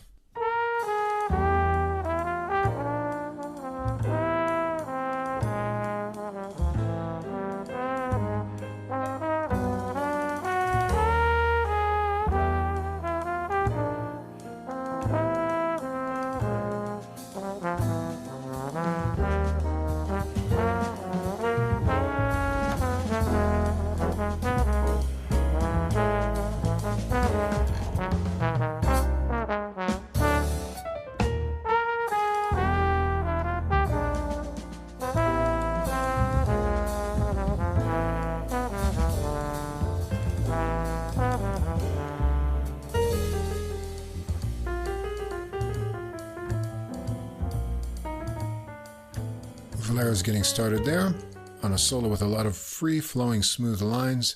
McDonald has a solo and Nakamura too before a final run through the melody. Track 6 is Dealin', and Valera switches to Rhodes for this one with a subdivided rock beat, and Norris joins in on trumpet. The horn melody is cool and tight with a lot of surprises, including a big pause. Let's check it out from where the horns come in almost 30 seconds into the tune.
The horns have some simultaneous improvisations and exchange solo sections. Let's join back in to hear some of Norris's playing on this tune.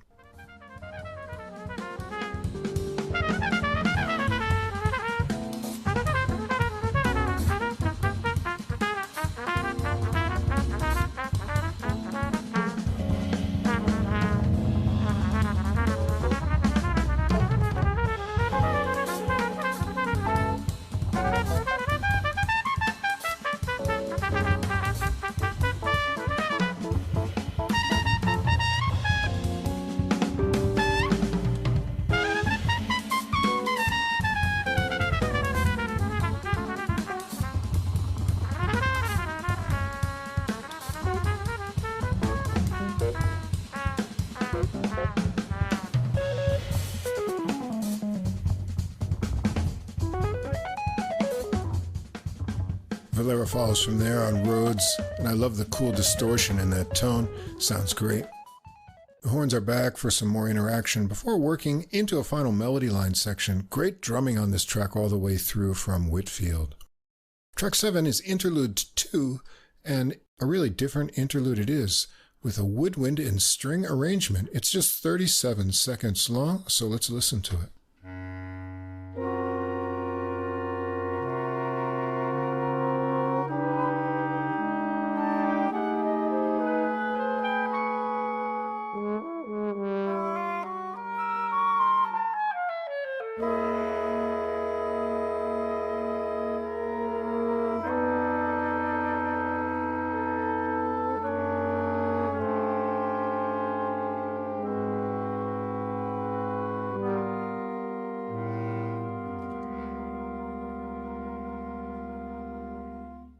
That's it.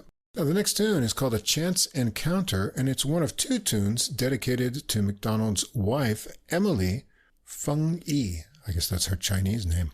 The winds and strings stay on for a lush arrangement on this ballad that shows off the more lyrical side of McDonald's playing and expresses that longing feeling that the trombone does best.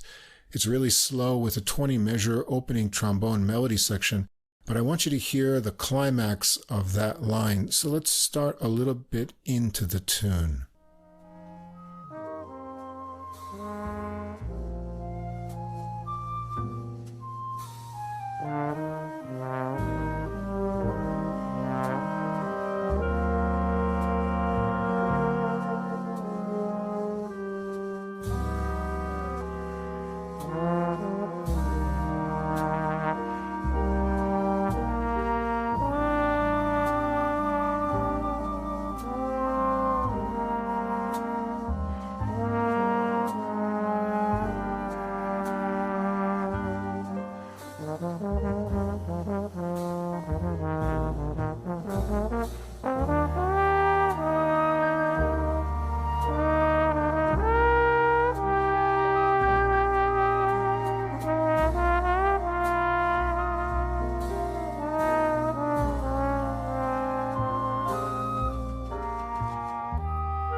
The winds and strings get an arranged section from there, and it sounds like Nakamura has some bass bowing in spots. McDonald is back for an improvised solo that's warm and fluffy in the lower register and reaches way up high with interval jumps.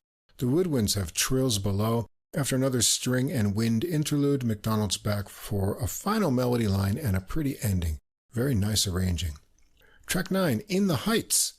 This one has an interesting construction. It starts with a 4-measure intro of moving chords. The melody is an AABA construction of 16 measures of smooth trombone lines over stop time. The A sections are followed by the intro section, and the B section has rising harmonies and then some wild piano. Let's hear it.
Valera's off on a speedy piano solo from there.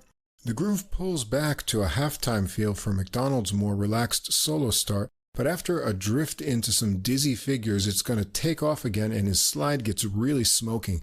We've just got to hear that transition because it's so cool.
Whitfield gets some speedy drum work from there with chord punctuations into a final time through the melody.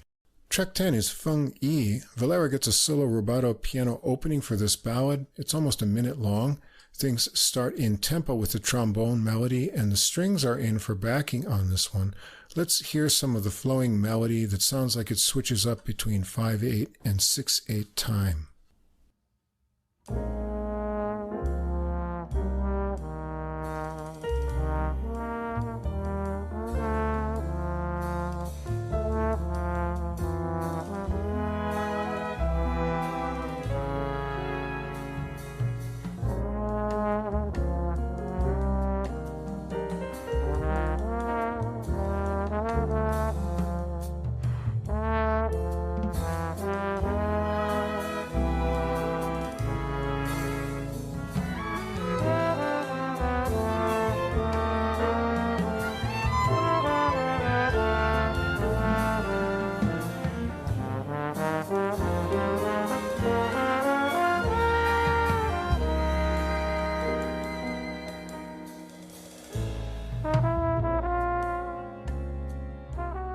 McDonald and Valera have improvised solos with the strings returning under the piano and getting an interesting arrangement of chasing lines into some pizzicato that I wasn't expecting. Let's check out some of that into some drumming from Whitfield later on in the tune.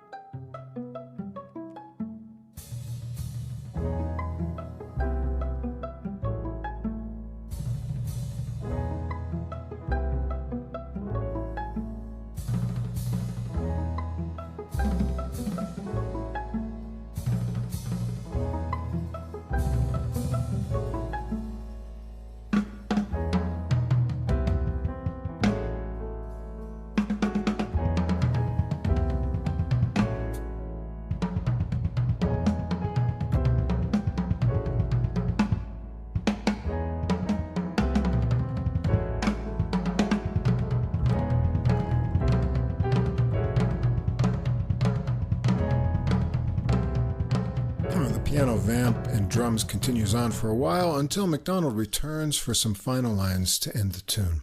Track 11, A Wee Bit of Fun, and Valera's back on Rhodes for this one that shows off some super agility on the racing trombone and Rhodes melody lines. Valera fills the gaps with interesting interjections too over Nakamoto's pulsing bass. It's really unique. Let's hear it get going.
The tempo dissolves there into floating trombone improvisations, and Valera gets some improvisations with zippy and synthy sounding lines over Whitfield's drum mixings and gets joined by McDonald to the end.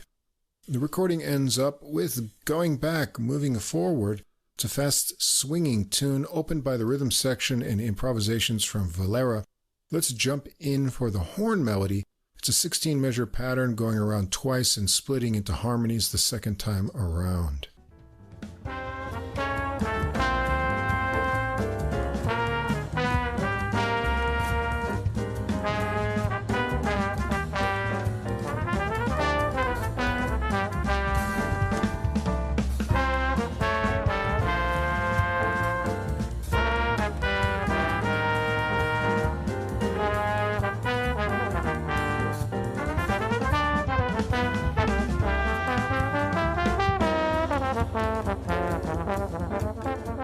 McDonald's off on a solo there, and Norris has an agile solo as well, and then they exchange lively phrases, getting shorter and shorter until coming together and joining back on the melody. Let's hear some of that fun interaction before we wrap things up.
And back to the melody there to wrap up the recording. It may have been a long wait, but it was worth it. This is a great recording. McDonald's original compositions cover a lot of area, edgy contemporary compositions, blues, tender ballads, and the string and wind arrangements add a nice touch. McDonald has a great tone, technique, and solo ideas that include a lot of humor. Valera's really wound up and impressive on this recording on piano, and Rhodes, cool solos from Nakamura, and constant bass drive. Whitfield's drumming is tight and powerful, and Norris makes a great addition for horn lines and solos on the tunes he guests on. It's great New York jazz with a lot of inventive touches. Yeah, I thought that McDonald had a knack for coming up with appealing melodies, too. A lot of the themes, stuck in my head, though there were a few more challenging tracks like Liebisch. That was a really wild ride. McDonald had some good fluid chops, as heard in his soloing in Dealin'. That particular solo really jumped out at me. The pianist plays with a lot of sequencing in his solos. Nice. I noticed that in Liebisch, too. A lot of those rising sort of things were the same pattern. One wonders where the key will end up, and I got that feeling throughout this album. A lot of the music gets tonally unstable during the solos, an interesting approach. It almost sounds thematic, if you can call such a thing thematic. I enjoyed the bass solos on this album. They're mostly melodic and have a sense of rhetoric to them, put across via repetition and accent, and I'm thinking of the track Afterwards here.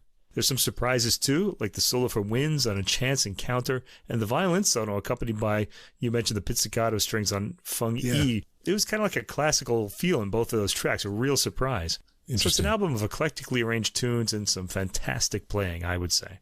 Yeah, don't miss it. And we've got one more staying on the trombone theme with trombonist Conrad Herwig and his latest in the Latin side of recordings, the Latin side of McCoy Tyner. It's on Savant Records, and it came out May 24th. Herwig's originally from New York City, and he started his career in Clark Terry's band in the 1980s. He's been a featured member in the Joe Henderson Sextet, Tom Harrell's Septet and Big Band, and the Joe Lovano Nonet. He's also performed on records with Eddie Palmieri, who we're going to hear here as a guest, and Palmieri's La Perfecta 2 and Afro-Caribbean Jazz Octet, and Michel Camilo's 3+3, the Mingus Big Band. He's been the musical director there, and he was arranger on the 2007 Grammy-nominated Live at the Tokyo Blue Note recording. He's also played with the John Faddis Jazz Orchestra and many others. Now, this series has received 4 Grammy nominations, and it's included Latin versions of the music of John Coltrane, Miles Davis, Joe Henderson, Wayne Shorter, Herbie Hancock, Horace Silver, and most recently, we heard back in episode 85, Joy and Meditations, the previous installment, the Latin side of Mingus. And so here we are with McCoy Tyner. These are always a lot of fun. We know exactly what to expect. Now, jazz fans will know most of these tunes if you're familiar with McCoy Tyner's music. If you're not, I'm going to mention the original recordings they come from. It would be a fun chance to familiarize yourself with the original recordings and then hear them in this fun Latin setting. So this time around, Conrad Herwig on trombone. Special guest Eddie Palmieri is on piano on track 4. Craig Handy on tenor and baritone saxophone. Alex Norris, who we just heard in the previous recording, on trumpet and flugelhorn. The great Bill O'Connell on piano, always a treat to hear his solos. Ruben Rodriguez on bass. And interestingly, On the previous Mingus recording, it was Luke Curtis on bass, who we just heard on the Josh Lawrence recording. So these New York players get mixed around. Rabi Amin on drums, Camilo Molina on congas and bata, and arrangements by Conrad Herwig and Bill O'Connell.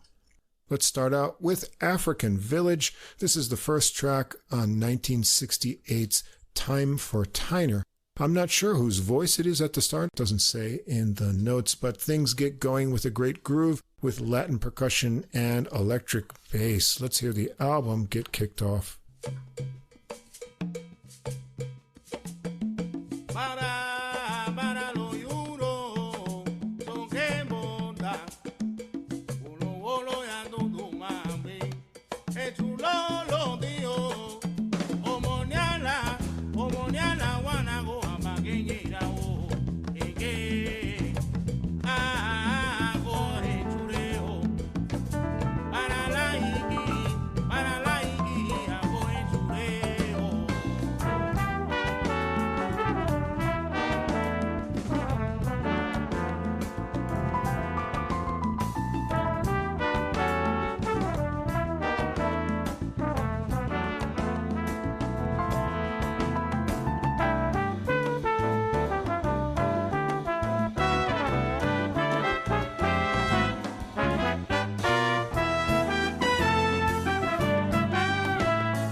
That new section of horn arrangement there leading up to a trombone solo from Herwig. So let's hear some of his playing on this first track.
Handy comes up for an angsty tenor solo, and O'Connell has a piano solo too before we get more vocals and a final horn melody arrangement of that melody with a percussion break before the final chord.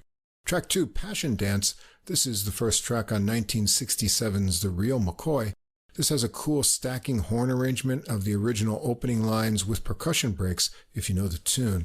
O'Connell has a piano solo break before the horns resume. Let's hear it get going.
Herwig's up first again with a muscular trombone solo with cool chromatic ideas, and Handy is really intense in his solo on this tune, so let's skip ahead and hear a little bit of his playing.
piano there leads into a building horn arrangement built up from Handy's lines, more percussion breaks, and simultaneous horn improvisations mixed in the arrangement push it to a big finish. Track 3 is 4x5. This is also on 1967's The Real McCoy. The melody has a cool alternation between 5 and 4 beat figures. Handy's on bari sax here on the intro that works up to the melody figures in Norris's trumpet. Let's hear it get started.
Herwig's going to solo first again on this tune with a lot of energy, and Norris is up for a trumpet solo on this one, so let's hear some of his playing.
Exciting solo, and O'Connell follows on piano, and the drums and percussion get to work over a vamp before the horn melody's back with more percussion build up to the end.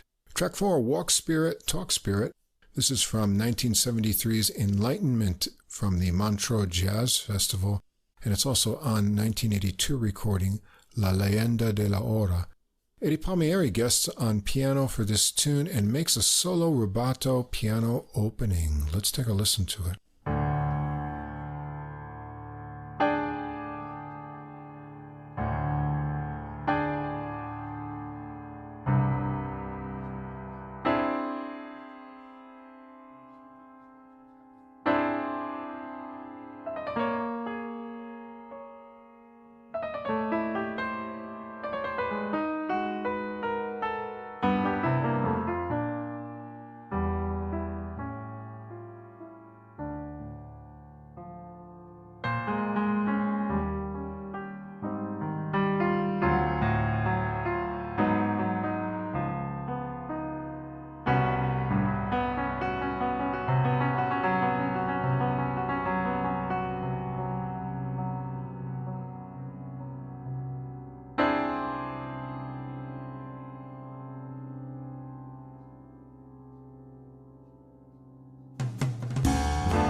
Well, the groove on the original tune lends itself to even more Latin fun like we hear here, and it sounds great with the full horn arrangement around the original sax lines that were played on the original recording by Azar Lawrence.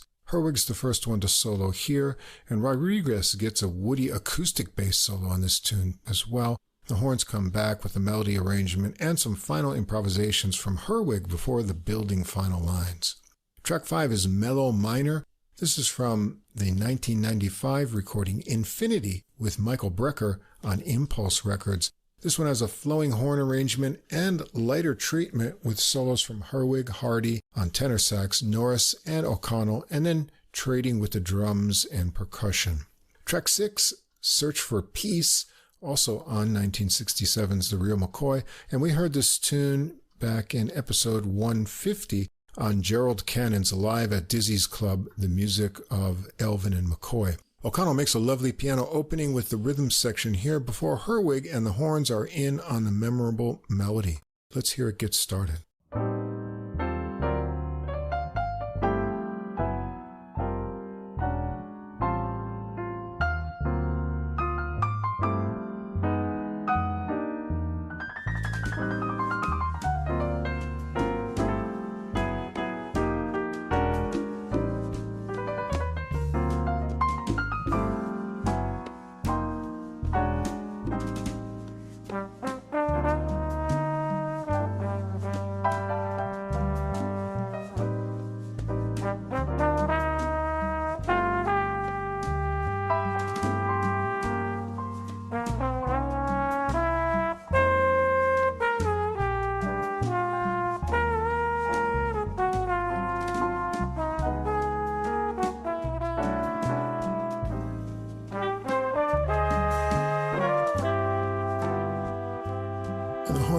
Really flows nicely on this tune. Herwig solos first, but let's hear a little bit more of O'Connell's playing on this tune.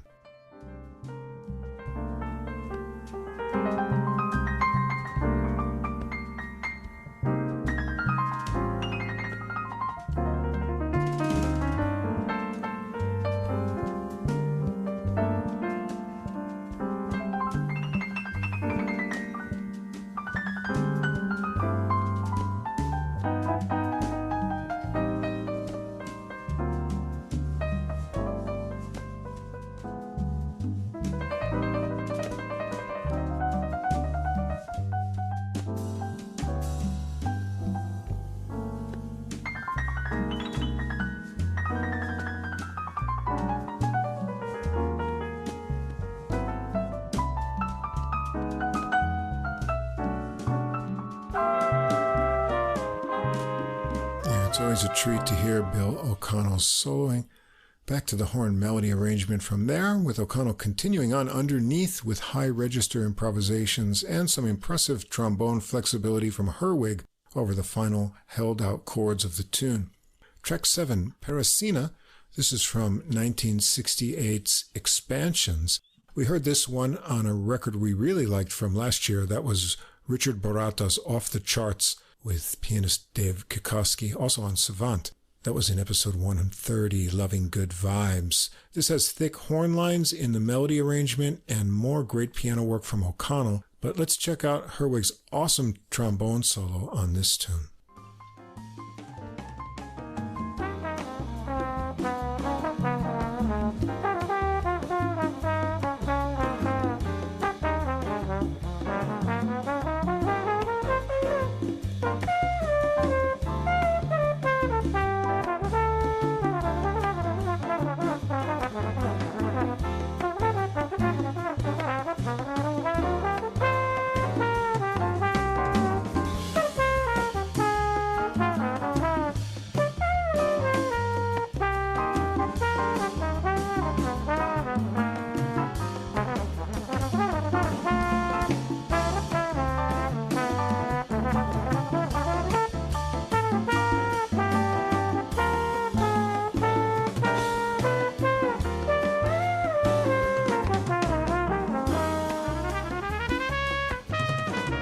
Norris follows there, and Handy has a sax solo as well, with Handy getting a quote of Nat Adderley's work song on the way. There's a fun percussion and drum interlude connecting back to the final horn melody section. Track 8, Fly with the Wind. It's from an album of the same title from 1976. Another great groove and horn arrangement with Hardy on bari sax on this one. The feel really changes up for an exciting piano interlude from O'Connell before the horn arrangement builds. Herwig has a great solo with exciting percussion action underneath. I was really hoping for a bari sax solo on this one, but Handy switches to tenor for his solo that has some great shrieks in it. O'Connell follows from there with some percussion excitement, and Norris has some fun shakes when the horns return, and the tune fades out over some more improvisations from Herwig. Track 9, Blues on the Corner, also from 1967's The Real McCoy. It's fun to hear this one in a horn arrangement with a new groove, and let's check out the blues melody on this one.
O'Connell dazzles with a fleet-fingered piano solo. Handy has a really fun, dirty tenor sax solo, and Norris builds his trumpet solo nicely on this one. Herwig's got a playful trombone solo with falling lines, and Rodriguez has a round on bass before some horn and percussion exchanges, and a final time through the blues melody and playful ending finish it up. And the recording's going to end up with Reaching Forth from the album of the same title from 1963. This has a cool horn arrangement into some nice piano work from O'Connell. Let's hear it get started.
And Herwig's off from there on another solo. Handy has another wild tenor sax solo on this one, and he seems to have gotten more energized as the recording goes on. The tune wraps up with a final horn melody arrangement. And that's it. I don't know if Herwig can continue to make Latin sides of compositions of jazz greats forever, but let's hope there's even more coming. Particularly on this one, McCoy Tyner's largely modal tunes just work really well with a Latin treatment, and we get great arrangements as expected. Exciting percussion, fun horn lines, and a great variety of grooves.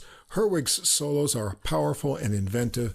O'Connell impresses as always on piano, and Handy is really on fire on this recording on tenor sax. Robbie Amin on drums and Camilo Molina's percussion lock together, and Rodriguez mixes it up between electric and acoustic bass, and add in guest number from Eddie Palmieri, and the recipe is complete.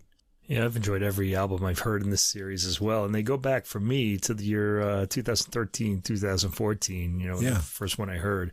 So I've been hearing them for quite a while. I think that was Joe Henderson. He did a Joe Henderson one? Yes, he did. Yeah, okay, I did. That was the first one I heard long ago. And Herwig is one of those trombonists who has a lot of ideas, and like you mentioned, he plays them boldly, and I really like hearing that. It's so confident. It just makes you, hey, I'm going to be like that. It gives you that kind of feeling. Yeah. He's a pleasure to listen to on this and really, all of these albums. There's a bit of an intellect to the playing, too, on this album, which I rather liked. A lot of the solos explore and stretch the harmony the tracks are in to a noticeable degree, and that kind of drew me in, too. Mm-hmm. There's beautiful phrasing during solos, and a lot of the tracks have a suggestion of those 60s grooves we were hearing in those aggressive R&B tunes from that era. I like the aggressiveness of all of this, really. There's a boldness to all the playing, but particularly Herwig, who comes in full toned each time he enters, really. It's an album with some sophisticated jazz, and we expect that from this ensemble by now, and we expect that from Tyner's compositions as well. So I really liked it. I knew I was going to like this before we even heard it, and I did, and it's already on order. I'm going to have it soon. Yeah, I've got the last one. I guess I'll be getting this one, too. Yeah, I've got the Mingus one, too. I didn't hesitate with that one either. Yeah, it's a really good match. McCoy, Tyner, and Latin grooves. Right. In the arrangements, there's all these just little neat sections of percussion, and sometimes they just stretch something out because, it's going to sound good here, and a little break here or there with extra percussion. Yeah, it's just so much fun. Really great, yeah. Let's hope he continues with this series. Well, that's going to wrap it up for episode 167. What do we have on the menu for next week, Mike? Well, next week for the Baroque pick, we've got a new Jakob Limberg recording, but he's playing the solo theorbo on this. I really need to look up the pronunciation of that instrument because I've been listening to it for 10 years. Now I have to say it, so I don't really know how. But the theorbo, I guess. And you'd be amazed at how good this instrument sounds solo because we think of it as being an accompanying instrument as continuo. But we're going to hear solo theorbo throughout this album. Oh, cool. We've got some flute concertos by some 20th century composers. As I mentioned at the beginning, we had to lean towards the 20th century rather than the 19th, and I'm doing that again because I just like that music. And we've got another contemporary composer, Jeffrey Gordon, American composer. I know nothing about him, but I will next week, so I'm looking forward to that too. I'm going to go across the ocean, leave New York for Europe next week with 3 European saxophone recordings. We've got 1 from France and 2 from Italy. And if you want to know what they are, a few hours after this episode is published, you can find those classical recordings and the jazz recordings all in one place on our Deezer playlist. And there'll be a link to that also from our Facebook page. I wish we could really do that. Just head to Europe and just go over there and listen to them. Just hang out for a while. Anyway, we'll be back again with episode 168, 6 new recordings next week. So if you want to check them out, check out the playlist. Thanks, as always, to Fast Signs of Staten Island for our glowing neon logo. And be sure to check out The Same Difference, 2 jazz fans, 1 jazz standard podcast. Their promo is coming up. So until next week, keep on listening, and we'll see you again next time. Same Difference. 2 jazz fans, 1 jazz standard. A review of a single jazz standard through music, history, and stories. And this is AJ. And this is Johnny. If you are a jazz fan and you like jazz standards, bebop, show tunes, ballads, you name it. Yeah, we've got them here. We drop a new show on you every other week, and we take a standard and we listen to a few different versions of it. Same Difference. Come join the fun. Looking forward to seeing you.